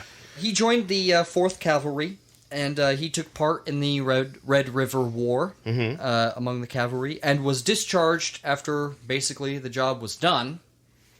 But he was one of those guys that drifted around and then re-enlisted again in the military. This time, it took him to a military post near Sweetwater. And that's why he was hanging around Sweetwater. And when he was hanging around Sweetwater, he also fell in love with Molly Brennan, who didn't really want anything to do with him. Yeah, dog shooting motherfucker. Yeah. I don't know if she knew about that, but... He's like, have you ever tickled the sack of a man who's murdered a dog indiscriminately and has no friends? She's like, yes, and usually they pay me. Go fuck yourself. Yeah. Now, late one night, there was a after-hours poker game. Cool. In which King was involved. And he was involved with Fleming, Bat, and Ben Thompson, and Molly was there also. And Bat's like hanging on Molly and stuff, and my girl. Yeah. Corporal King is just getting more and more drunk and more pissed off, and he's losing every game. So he leaves in a huff. And they're like, I wonder what that guy's problem is. Because they don't know, Yeah, and they don't care. Yeah, and they don't. It looks like he shoots dogs. Yeah. Ben and Billy's buddy, Charlie Norton, he owned another place, which is more of the brothel side of things, just down the street. Right? So towards the end of the night, they all decide, we're going to move over to Charlie Norton's place, right? Sounds like fun. So they're going over there, and Corporal Melvin King is outside, and he sees them move. He sees him go. And he's like, I gotta do something about this. He's pulling his hair out. Yeah, he's been disrespected. And he's drunk as fuck. In his manhood or whatever the fuck. Right. And so he goes over there to Charlie Norton's place, and he pounds on the door after he saw him go in. And Bat's like, what the fuck? And like opens the door, and like King pushes his way in, and he starts cursing out everyone, especially Bat. Like, cursing out, fuck you, and fuck you all very much. Exactly. Right. Yeah, exactly. King then pulls out his gun. And when this happens, it all happens real fast. When it happens, Molly throws herself in front of Bat. No. Oh, shit. The first shot hits Bat in the abdomen. The bullet travels to his hip and shatters his hip. The second shot out of King's gun hits Molly squarely in the chest and kills her instantly. I'll bet he's happy about that. And as they're crumpled on the floor like this, Bat goes like, and pulls out his gun, aims at Melvin King, and blows him away. Fuck yeah. Damn. Mortally wounds him. He dies a little bit later. But mortally wounds him. He's gone now. Yeah. And then there's other soldiers in this place that, like, you just shot one of our fucking brothers, our soldier, you know? Right. He did start it. Now, they're all pissed. They're pulling out guns, right? And now, depends on who you ask. But either Charlie Norton, or Ben Thompson, or Billy Thompson, one of the three, jumps up on the table, pulls out 2 6-shooters, and fends off everybody to make sure nobody can finish off Bat while he's on on the ground. Jesus. Fucking badass. Yeah. I'm He's gonna like, guess- nobody touches him until we can move him. And if you know? any of you motherfuckers move, yeah, I'll execute every motherfucking last one of you. Yeah. I would imagine that if you asked, like, Ben says, spend it, and so on. Yes, Billy. Yeah, Billy it's did. Billy. Yes, It was Charlie not Gordon. even any of those three. It was Yeah. some other random guy who they never met before, never met again. I'd like to think it was a time-traveling Jerry Nash. Yeah. Right, It there was. you go. Protecting Bat. But it's a future. You haven't done it yet. You No. haven't. No, not future personally. Jerry Nash. Yeah, when And I'm you go all back in time, grizzled. you're like, it was me all along. Badass. And then you get shot in the head, and the history forgets you. But Yep. if I you're time grandfather traveling and you get shot in the head, then you go forward in time and you wake then back backwards. up. Yeah, and Yeah. It's a loop. I grandfather myself. yeah. And then you wake up in dinosaur times or something. I wasn't listening. I wasn't paying attention. What are we talking What are about? we going to make up time travel rules on this show now? Hey, you got eaten by a T-Rex. Yeah, it was all in VR. If you die in there, you die in the real world. You're dead. Yeah. Now, Bat was crushed by Molly's death. And he was... Even more crushed than his pelvis was. Yeah, his hip. complete. His hip. It was It was obliterated. completely shattered. And so he went to convalesce with his family in Wichita. He was completely depressed, a lot like Wyatt Is he, losing like- his first wife. Is he handicapped now? Like, what happens? Oh those yes. days? So what happens was They can't piece that shit back because together. because he was so young. He actually recovered. He made a full recovery. But the thing is that he did walk with a limp for the rest of his life, and he walked with a cane. And a lot of people think that his name Bat came from the fact that he had a cane, and he wasn't afraid of cracking someone over the head with it Which was later all on true, in life. But That was all true, but that's not where he got the name he was Bat. already named Bat. Yeah. And also, little did people know that cane, also a gun. No, He didn't need a gun. It was just crack, and you're gone. Yeah. This is the Andrew Jackson treatment. Yep. When Bat finally recovered and went back to Dodge City, June 6, 1877, he wasn't actually part of the police force yet. And actually, the first thing that happened to him is he saw Larry Degger arresting a guy named Robert Gilmore, who everyone called Bobby Gill. Bobby Gill's in the Street Machine. Yeah. he was taking Bobby Gill down the street. When Bobby Gill was walking too slow, he kicked him in the ass to walk faster. Yeah. And Bat saw this, and he was like, "You're treating this guy way too rough." So he walked over, and he grabbed Larry Degger, like put his arms around him. Suplexed him. Well, and the thing was, Isn't Larry a big guy? Larry was 300 pounds. Right. It shows you how strong Bat was. The bigger they are, the harder they fall. He compressed all his fat into hard muscle, and Larry was able to toss him through a window. like the Kingpin. Yeah. Well, yeah, Bat was a stocky dude, all muscle, But what happened is that Bobby Gill ran as soon as Bat did that. And Classic Bobby Gill. yeah, and Jim Masterson was coming around the corner and saw it. When he saw it was his brother involved, he was like, "Oh shit," and he just turned around and left. So he's But probably Larry- going to suplex him. Yeah, but Larry Degger eventually got the better of Bat and threw him in the calabus, right? the calabus sounds like some sort of furnace to me. Yeah. But, Throw him upon the calabus. yeah, it's just an old It's a west. wheel of fire. Yeah, it's just an old west Think jail. about your sins in the calabus. Yeah, but Jim went and caught Bobby Gill, who they threw in the calabus too. But after that, He didn't run away far. yeah, after that, Bat was fined more money than Bobby Gill actually was eventually fined, just because he involved himself.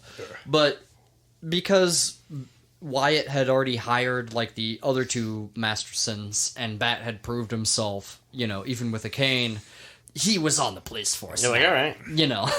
They hired him on, and that's kind of how it was. It was nothing personal, dude, and it was yeah. I hope they had fun with it and they teamed him up and his partner was blind.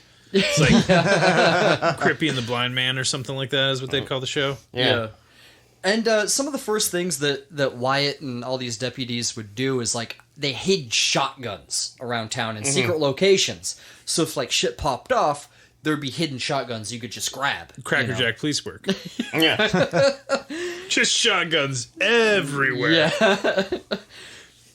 And sometimes, I mean, they would make, like, Wyatt himself would make 300 arrests in 1 month alone. Cool. But let's also keep in mind... So that's 10 a day.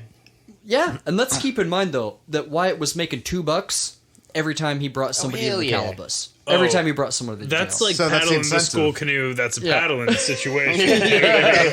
Yeah. He made money.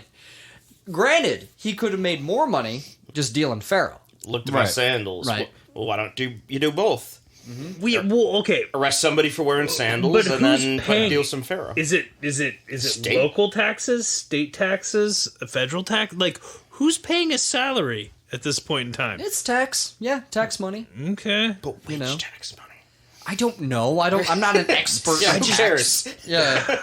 We're not the economy boys. Yeah. Actually, during that off season, he worked the first season there. But during that off season, Wyatt complained that there wasn't even any dogs to shoot around Dodge. There was nothing to do around Dodge. Because another thing that you would have to do as a deputy was go around and shoot the rabid dogs that were around. Shoot children. Yeah. Yeah. Would you shoot the children for laughing?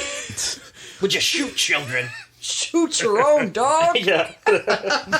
Dogs are supposed to be raw.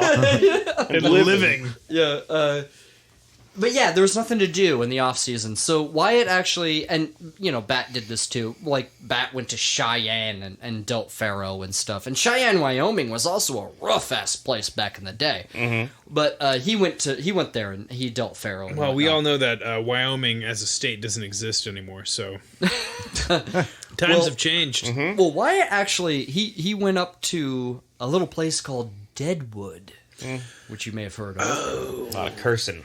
And A lot of Carson and Deadwood. Deadwood's a mining town. It's not a cattle town. So they're not it's not seasonally reliant on some sort of economy, right? It's always sort of going. It's Annisburg, not Valentine. Yeah. Exactly.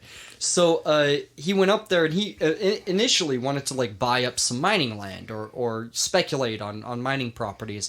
It was all bought up by the time he got there. So what he ended up doing was dealing faro, and he was moving wood for people. And being constantly called a cocksucker.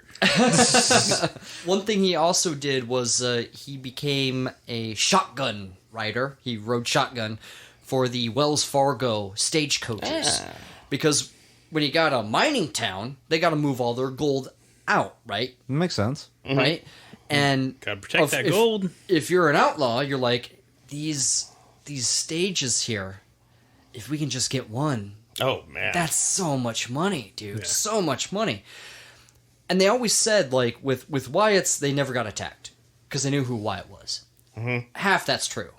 They didn't get attacked, not because they knew who Wyatt was, because Wyatt was unknown by this time.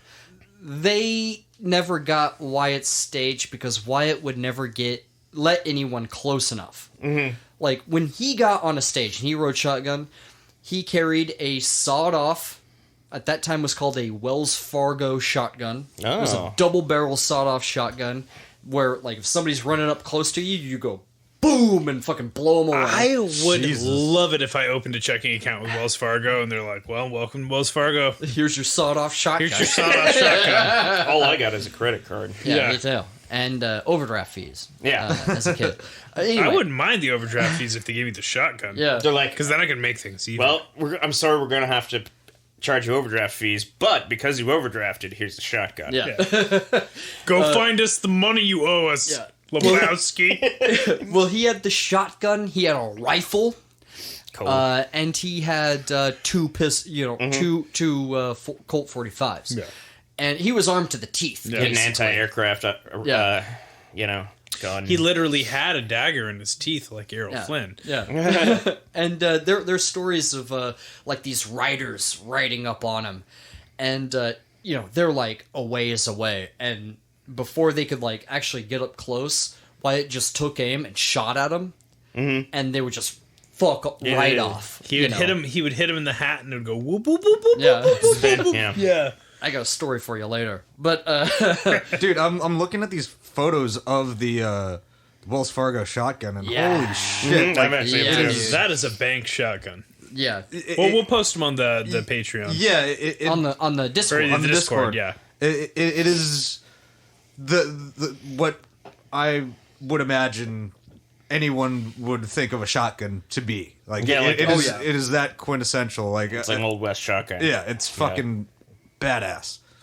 But of course, Wyatt returned for cattle season back to Dodge, and so did Bat, because there's just simply more money to be made during cattle season. Mm-hmm. And actually, Dodge served as a reunion for the Earps. At one point, Nick, who had been still bouncing around, avoiding deaths and things like this. Yeah.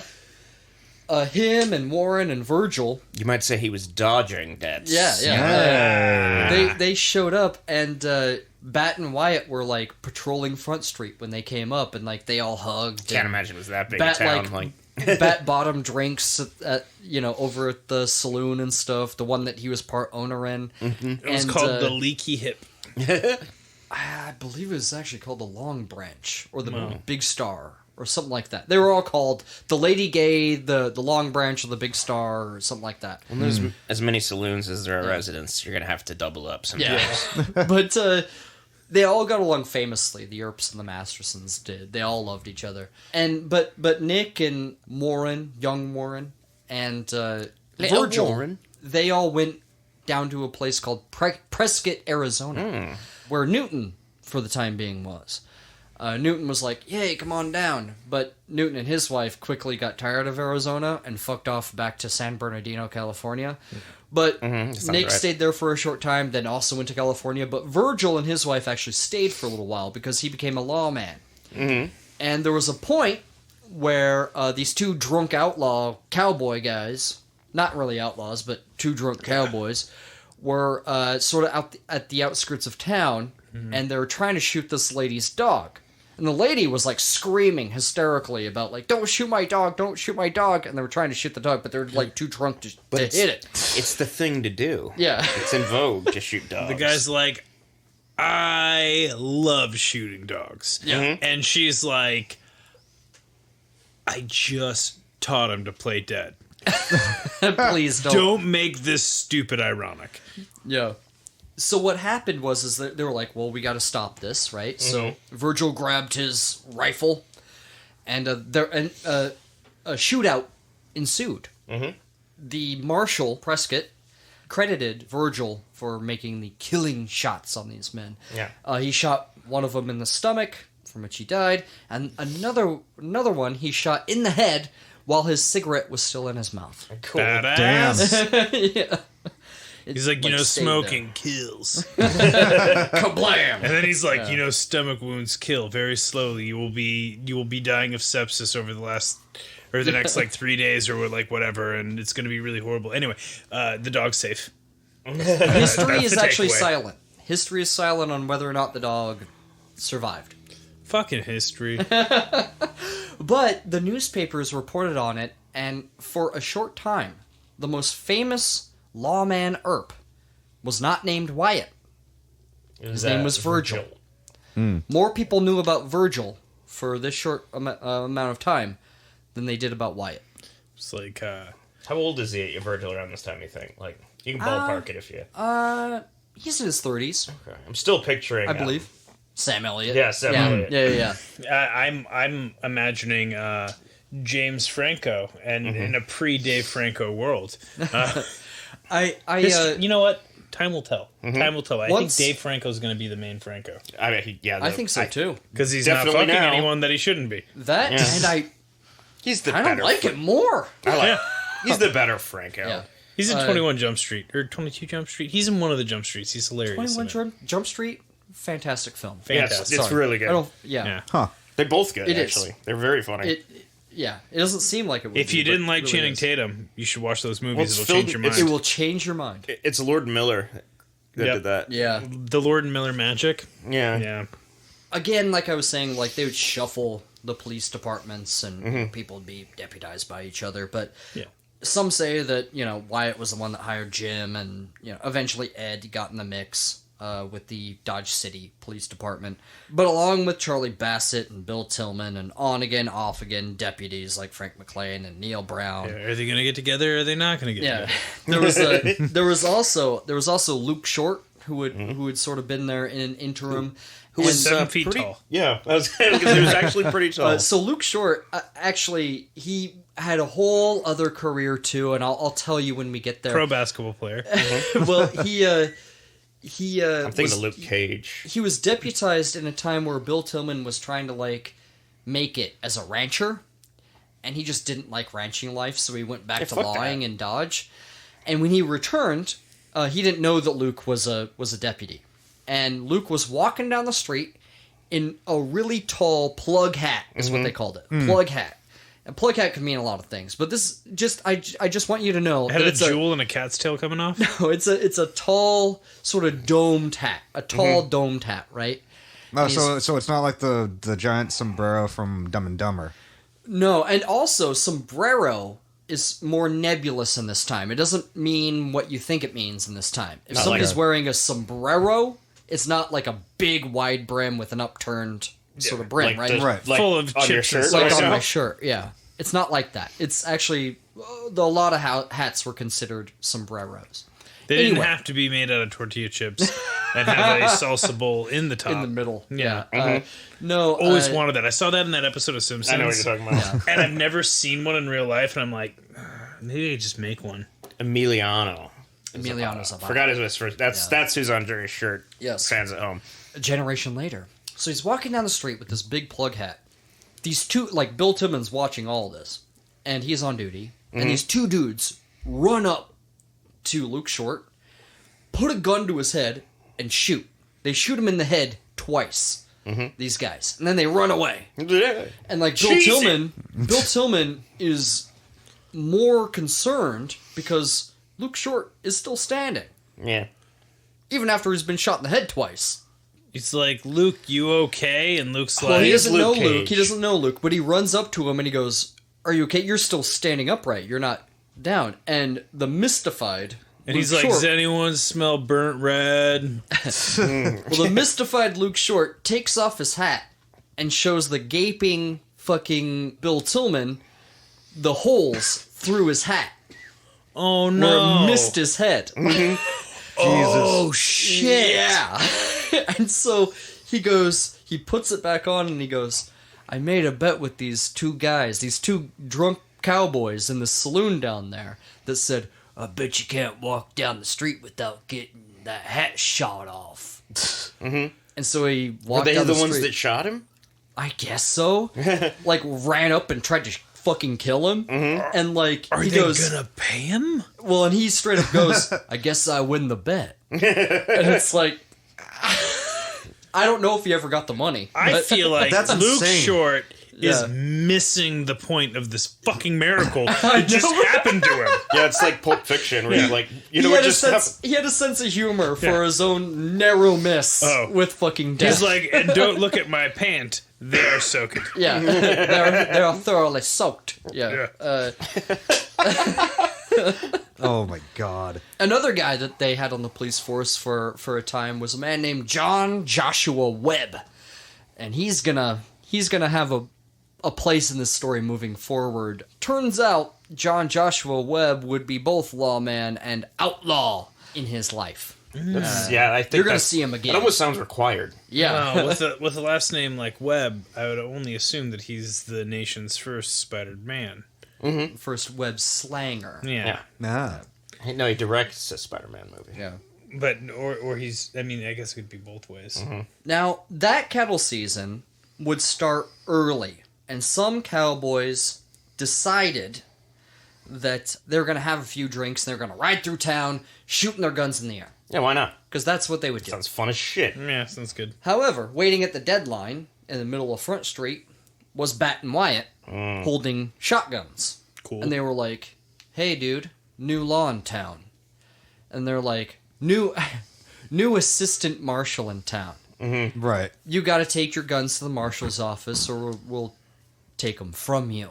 You know, and it won't be You're fun. cold dead hands. And these cowboys, who have never seen anything like this in Dodge since, they laughed at this. They laughed at these two guys.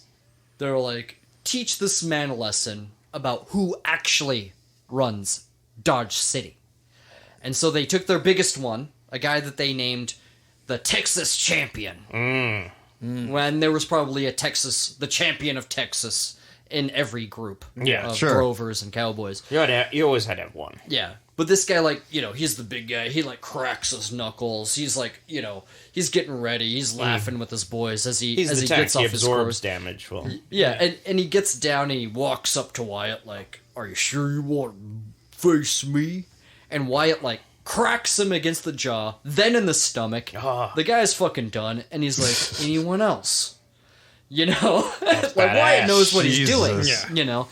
And, like, they're like, oh, fuck. You know, he easily took care of, like, our biggest dude. And, like, there was another cowboy group that they sort of wanted to test Wyatt as well. And they're like, I challenge you to a bare-knuckle boxing fight. 2 guys in a row. Like, these guys are, like, so-called champions at bare-knuckle boxing. Wyatt beat their ass one after the other. Like, so, like... Jesus. He's all bloody. You know, they got their shots in. He's bloody, he's bruised. And, like, another guy puts up his fists, and, like, Wyatt gets up again and beats his ass. You know? Like... Cool. And then he goes and plays a sad flute song in the corner. And it's just like all the chicks are winning. He probably just went back to dealing cards. I just feel like you're like, and then he baked a cake and it was the best cake anyone ever ate. And you're like, just what else? What else is he going to do that's awesome? Yeah. Yeah. But it taught these guys, like, don't fuck there's new law in town. Yeah. And we're not going to fucking take it. And sometimes it was like straight up cattle barons that would come in with their cowboys. And like they hit the wrong guy. It was a cattle baron. And like they were like, we will crush you. And Wyatt would be like, yeah. And like threw him in jail. And like they would try to like come over and take over the town. But like the Mastersons and the Earps and like the rest of the, you know, Bill Tillman and everybody would be like, we will kill you. Yeah. And they were like, okay, so they just paid all their fines and left. You know? So it was just 2 families of badasses, basically. Kind of, yeah. Yeah. Fuck. Yeah. Now, Wyatt and Bat, whenever they met, they were fast friends. They were best friends. When, you know, when Wyatt was confronting a cowboy unarmed and he looked really cool, it was because Bat was in a window with a Winchester rifle looking after him, right? Yeah. And they looked after each other. Best friends. They had each other's backs, you know, on more than one occasion. They were like Bert and Ernie. Yeah. But with like way more. They didn't sleep in the same bed, though. Does history say they didn't? Yes. Yeah, specifically, yes. It's weird how much they mention. Like, I think they protest too much. Yeah. History just keeps... They protest too much, yeah. They just... Another book just keeps talking about how they didn't sleep in the same bed. Yeah. And it's like not even in a chapter about like where they slept or how they slept. It's, it's like, It's they went always and out got of lunch context. and then later that day they went to sleep in separate beds. Separate beds. Yeah. To be very... But the thing was with Wyatt is he was like, look, they hired me to bring down gun violence, not bring it up. So they rarely shot anybody or used their guns on anyone. What about Buffalo? They buffaloed them like motherfuckers. all the time. You know, 300 arrests in a month. Just walking down the street, buffaloing out everybody. Yeah. They're like, I have been responsible for so many concussions. You might as well call me Sunday Night Football. Nice. And they had new rules for Dodge too, to kind of rein all this lawlessness in. No white after Labor Day. No shooting guns in the sky or inside. No doing Come that. on. And they're That's like, it? boo. Yeah. No bringing horses inside or any other animals for that matter. Do not bring inside. a horse into the saloon. Yeah, or mules or donkeys or burros or goats because they had problems with that. You know, What they about should've- my mini horse? yeah. No, none of that. What about my pet cougar? Yeah. And of course, no guns north of the deadline. Yeah, they kept that rule. Yeah, they kept all that, and again, you know, Wyatt was the serious and dour one, you know, and Bat was the affable and gregarious and likable one, and Bat really liked practical jokes. He really did. Hell yeah. And they all had to do with his sense of humor and his sense of humor only. So if he didn't think, like, he thought it was funny, but almost everybody else Wasn't didn't think it was important that to funny. him. Right. Yeah, it was for him. Yeah. He's like, yo, fellas, what if we all dress up like older men, and then we go into a convenience store and we all buy rubbers? It's like a Jackass style scenario. Only way later. We get a photographer, he takes a picture right outside the door, and then we show it to other people, and they can see how funny I am. Mm-hmm. Yeah. No, there was a male actor, which it was sort of dangerous to be a male actor at the time in Dodge City. He, some cowboys roped him, and they used to, like, go through town shooting their guns, shooting it into places, roping soiled doves and shit, like, that kind of thing. But, like, this guy was there, and he was a male actor, so they roped him and drug him down the street, like, shit like that. Look Acty Magoo here. Yeah, and, like, wearing makeup. Yeah, anyway. He ain't scared, he's just acting again. Yeah. And so, Bat would let them drag him a little bit, because he thought it was funny, and then tell him to knock it off. He is an actor. Yeah. And one time, a traveling phonologist came to town. Phrenologist? Yeah. They got pseudoscience of studying the shapes of the skull. I was going to be like, I know what it means, but then I remember that this is a podcast. There are people listening to this show. Yeah. And the phonologist was like, look, I got ran out of the last few towns I'm at. I wonder if you could keep... you could keep me because of your bonkers inherently racist pseudoscience. Yeah. So Bat goes, yeah, absolutely. I'll keep you safe. Like, you can say your piece. So like they all these cowboys crowd into a dance hall, and instead of seeing the dancing girls, they see this dude talking about head bumps. Yeah, and he starts giving his lecture, and instantly. There's a guy in the back that goes, "You lie!" Because they're cowboys, and let's face it, guys, there are African American cowboys among them, right? Yeah. So there's somebody say, "You lie," and Bat goes, "No more disruptions. I swear to you, I will shoot the next man that makes another disruption. Let this man finish his lecture." This man that I saved myself has told me that I have the skull of a hero and a leader, and I need you guys all to listen now. So they get back to it. Right after that, another guy goes, "You lie!" He's like, God damn it. And Bat goes, "This is your last warning. I promised you I will shoot any man that interrupts the show again." Yeah. So sit back down. Everyone's a little on edge. And lo and behold, somebody else goes, "You lie!" And Bat pulls out his gun and shoots out the lights. Oh, no. And everyone scatters. Everyone runs. I was so hoping that he'd be like, clear the crowd. Show me the man who's saying that he lies. And they clear, and it's fucking Wyatt Earp. No. It's Bat. It's Bat. He's not going to think. He just goes, boom! And everyone's like, oh, shit! And I think this phrenologist is making a lot of good points. Well, check this out. So Bat, as everyone leaves... It was the Joe Rogan podcast of the time. As everyone leaves, Bat lights a lantern. He's still there, right? With his gun and his lantern. And, like, he looks over, and the phrenologist is cowering behind, like, this desk, And he laughs... and walks outside, and he's laughing. Everyone thinks that Bat had this planned from the very beginning. That he knew this was going to happen. He thought it was so funny. This whole thing was a prank. Yeah, he knew that they weren't able to shut up during the phrenologist's speech. So he's like, I'm going to really fuck with It's like eugenics before eugenics. Oh, yeah. It is eugenics in a lot of ways. Well, yeah. He's like, that hilarious joke where I made that phrenologist think he was going to die? It's pretty good. Yeah. And the phrenologist just ran on a train and got the fuck out of there. He got the fuck out of Dodge. Yeah.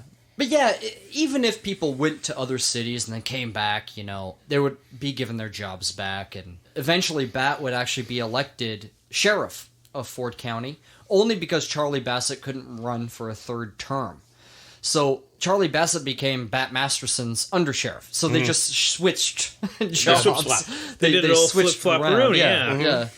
And that's kind of how things would go, right? Is term limits on sheriffs? Is that always a thing? 3 terms for the sheriff. At least in consecutive or total? Consecutive. Okay. So he's like, I'll run up mine, and then when I run up mine, we'll do the little swip-swap-a-rooney. Charlie Bassett, he would go on to have a long And him and Bill Tillman would have long, storied lawman careers after Dodge City and all this stuff.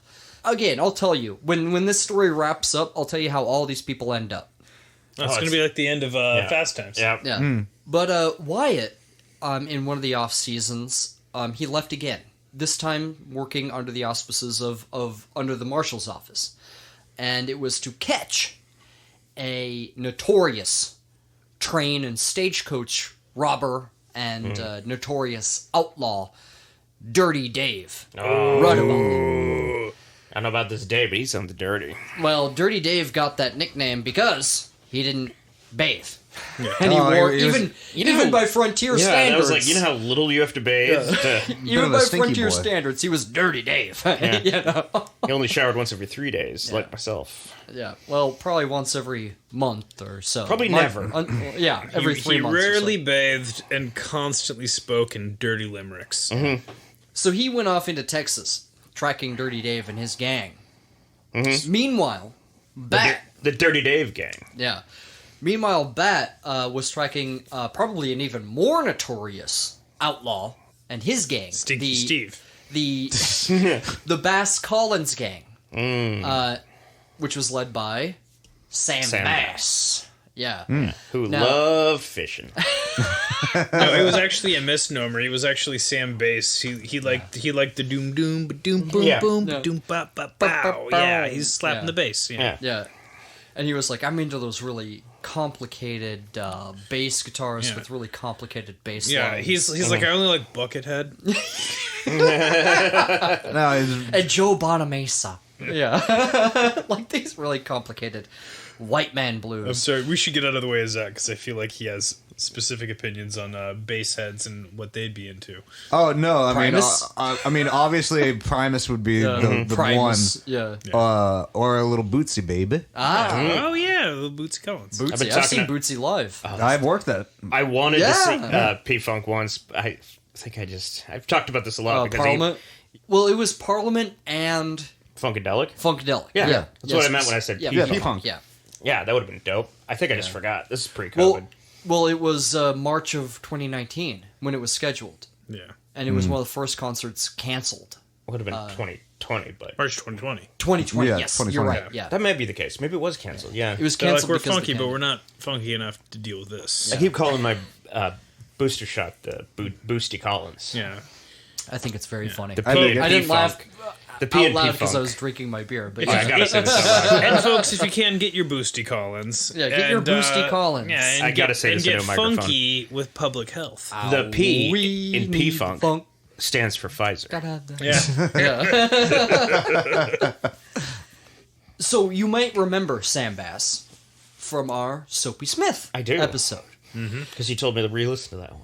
Yeah, And so I listened to just the beginning, and it felt bad that I didn't listen to the whole thing. well, it's I fun listened to the whole because thing, it just was the great. beginning is what I'm talking about. When Soapy Smith was a little kid, when he was just Jeff Smith. Little Jeffy Smith. Yeah.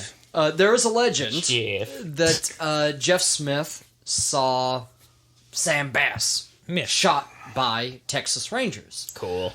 It's almost not. That's how we not started at all true. that Can't be episode, true. Yeah. Right. I don't think it's true. Yeah, and then he met Kennedy. Because here's what happened with Sam Bass. He was notorious. He was a fucking...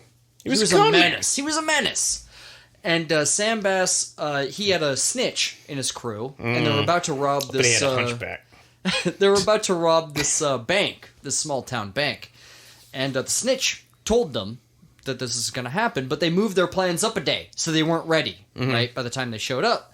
And when they showed up, you know, the bank manager, I think it was the bank, or maybe it was a lawman. Anyway, they had a short conversation with Sam Bass before he pulled out his gun and killed the man. And then all hell fucking broke loose in this town. And, like, the acting marshal happened to be in a barber's chair at the time, and he ran out with, like, a bib on, and he had, like, shaving cream on his face and, like, 2 guns out. And, like, the Bass gang slipped away again because they were slippery motherfuckers. They had escaped the law a bajillion times. Slippery Slippery as a like sea- Soapy. Like a sea bass. It blows my mind how it's every single fucking Western movie cliche. Yeah. It's fucking real. Yeah. Like, It comes from somewhere. Sam Bass was shot in the hand, in the arm, and in the back. He was wounded multiple times. As he was running away? Shot a man in the back. And one guy... It looks like it was one bullet just went through. He was standing in just such a way. But it was a magic bullet. He was with one of his gang members, because they kind of scattered, right? Mm-hmm. And the one guy that went with Sam Bass, he goes... Like, they stopped at one point, and they go... Like, Sam goes, you gotta go on without me, man. You gotta go. I'm riddled. And the dude agreed, and he left, and he was never heard from again. Oh, History is silent on what happened to this guy. He disappeared into history. Off.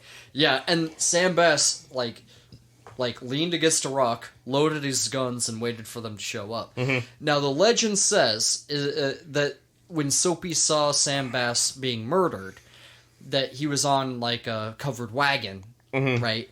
And he appeared behind a rock with, like, his guns, and they shot him. Mm-hmm. Soapy, as a kid, said, I think you got him. Yeah. right. That is a legend. Because he wouldn't have been able to really get up. He was wounded pretty horribly. And they eventually took him. They didn't shoot him dead there. They took him back to town. They extradited him. But before he could stand trial, he died. Yeah. Maybe he saw That's somebody the real else get story. shot. That's the real story behind the death of Sam Bass. I wouldn't trust the words of famous con man and also gunshot victim Soapy Smith. Yeah. What he actually saw was an armor trout ancestor hiding behind that rock. Yeah. Yeah. He It's like, never what are you got doing shot. here? Yeah. He died of old age Yeah. with a bunch of ham salad in his mouth. It's like, what are you doing? Ham salad? What are you doing here? that It's a like, thing? I'm hiding. It's called funeral salad for some people. It's usually we have funeral potatoes in Idaho, and I'm not even kidding. Well, We that's have the funeral shredded potatoes with the cheese and the sour cream. No, it's au gratin potatoes. Yeah. Okay, so it's similar to a scallop potato style. Yeah, scenario. scallop au gratin. Yeah, same diff. Huh. So Funeral potatoes. But the funeral ham salad is it can be canned or fresh ham cubed, and then in mayonnaise, a little bit of Dijon mustard, celery, white onion, and it's like a potato salad. but with ham.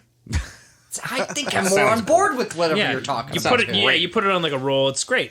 How come this isn't at barbecues? Come on, America, get on this. Probably is wherever. It's a Midwest thing. In Ohio. Iowa. Anything Iowa. in a suspension of mayonnaise is kind of a Midwest thing. Yeah. Council Bluffs. Yeah. Have you ever been to Iowa. Council Bluffs? I've been to Council Bluffs. All right. You were where Virgil Earp met his wife. Yeah, and was a con man. Anyway, but for a while, Bat had a posse following Sam Bass. And that's why I bring it up. Because he was sort of looking for Sam Bass, but he slipped away from Bat. Wyatt was still on the trail of Dirty Dave. And Dirty Dave was also kind of a menace. He robbed stagecoaches. He robbed trains. He did all these sort of morally ambiguous things. And he was wanted, and Wyatt wanted that bounty. So he was chasing him, and he tracked him all through Kansas and all through the Texas Panhandle. Just sniffing the air, trying to find him. Yeah, and it brought him to a dusty, little teeny Wild West town called Fort Griffin. And there was a small saloon there, and Wyatt knew the owner there. And he, it was a good place to dust off the trail dust and wet his whistle a little bit, even though he didn't drink, just to kind of rest. And he asked the owner, he said, hey, do you know of a man named Dirty Dave Redabaugh that's come through here? And Wyatt was, or the owner was like, yes, actually. Dirty Dave did come through here. He smells like shit. Yeah. He spent a little time here. Actually, the guy you want to talk to, though, is that dude in the corner. Pointed to this guy in the corner, sitting by himself at a gambling table. And the man that was in the chair, sitting at this gambling table, was a thin, pale man with a chronic cough. And he went over there and sat next to him. And the man, he poured a glass of whiskey. And he offered it to Wyatt, and Wyatt refused, so he drank it himself. And that man's name was Doc Holliday. Oh, hell yeah, I knew it. And, dear listener, I'm sorry, but that is where we're going to leave you for part 3 of Wyatt Earp's Wild West. Episode. And what I'm going to do, just to reassure you, we're going to open next episode with the life of Doc John Henry Holliday. He's not a doctor, guys. Spoiler alert. He was indeed a doctor. Was he? Yeah. Wait, okay, Well, okay, fine. He was a doctor. Okay. doctor You know what? I don't know a lot about... He was a dentist. I'm not here So he wasn't a doctor. to be the history You're an boy who anti-dentist. knows history. I am the history boy who's learning about history. Yes, that's via okay. via my friends. That's I am okay. a cipher for the listener at home. Yeah, you're a proxy for the audience. Yeah, and that's the reason why our audience loves me. They relate to me. They hate you. I know.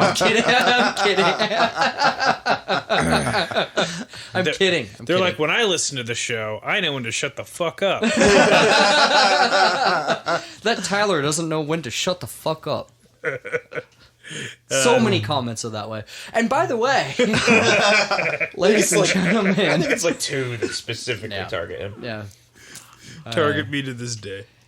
When you give us reviews, please be kind and help us out and give us 5-star reviews whenever you find them. wherever you Regardless listen of to how us. often we comment on the negative ones, the positive ones are the ones that we actually really like a lot. Those ones make our day. Yeah. And we sometimes read those on the show. And there's a lot of guys to hate on the show. If you are going to be negative, you can hate Chris, you can hate Zach, me. you can hate Jerry. Yep. You don't have to just hate me.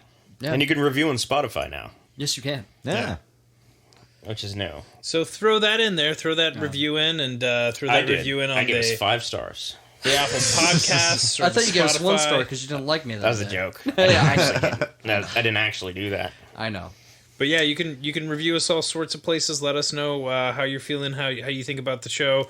If you have any questions, comments, concerns, given the time of year. The best way to talk to engage with us, if you're not a Patreon subscriber and you're not on our Discord, which is a good time, by the way, the best way to get a hold of us is through historyboyspodcast@gmail.com. That's the best way to do it. If you leave us a comment on YouTube, I promise you I will not see it. So give us that way. I want you to give us that feedback that way. And, YouTube's a visual medium, guys. We don't spend a lot of time there. We put it on there almost as an obligation. But yes, I will say, We forget that it's there. We do. We do. But like you said, Sorry. if you really want us to see it, get on that old Patreon. Give us at least $1 a month. Give us $5. We give you the shout out. Either way, you get access to the Discord where we're having a great time, and you can get access to exclusive content like the History Boys presents the Tyler Armentrout Project featuring Chris Whedon, where we go back and look at episodes throughout the storied history of the History Boys and revisit them, discuss them, and put a whole new context on things. It's going to blow your mind. First episode of that's already out, so you can listen to it now. Yep. Yeah, that's if you want to you maybe gotta pay buy us a beer a month. 1 beer for all of us to share a month. Yeah. Or just $1 a month, which isn't bad. But again, if you don't want to spend anything, it's pretty easy to just give us 5 stars. If you enjoy the show. Yeah. Or like and subscribe, whatever the fuck. Whatever the kids are doing these days. You support us in the way that you feel is most appropriate. Kids are on and TikTok. we won't judge you. I don't even know if they do and Fortnite we will dances love you anymore. forever if you do that. And honestly, we'll shout you out on the show if you do certain things. I don't fucking know what it is, but You have fuck to it. do certain things. Yeah. oh yeah, Oh. Yeah. you're not gonna like it. No, I'm So- kidding. All right. So that's our show. We learned a lot today, Yeah. about I don't think there's remember. two. Wasn't I paying think there's attention. 2 more episodes coming 2? here. This is a epic series, guys. it's about Wild West and John Henry and his building the railroad, right? Is that And the Bluebell ox that was his friend. yeah, he's made out of those baby Baby bell. bells. What's Yeah. funny is Jesus. you guys sort of. It's not totally wrong. Like John Henry Holliday is Doc Holliday, and Yeah. blue bellies are what Union Army, United States Army soldiers were called back in the day. So you're not totally off there. I mean, we're wrong, but there's things line up. Anyway, I am Christopher Wheaton, and I am a history boy. I'm Tyler Armentrout, and to all of our listeners at home, you'll always be my Huckleberry, and I am a history boy. If they've never heard of the movie Tombstone, there's a lot of references. Guys, if you're following us right now, and you're following this whole series, watch Tombstone in between this episode and the next one. Mm-hmm. Do it. You'll be rewarded. Val Kilmer's so good in it. He's the best thing about it. Watch the Wyatt Earp movie with Kevin Costner if you feel like it. I've never seen it. It's 3 hours long, and it's not that great. Tombstone is one of the most satisfying action movies I've ever seen in my entire life, and it happens to be a Western. Yeah, and it's like 90 minutes long. Yes. So, yeah. I am Zach Mack, and I am also a history boy. Nice. I am Jerry Nash, your humble history boy, as always. Don't forget to follow us on all those social medias. And, thank you so much for listening. Mr. Zach. Love you, bye. You without a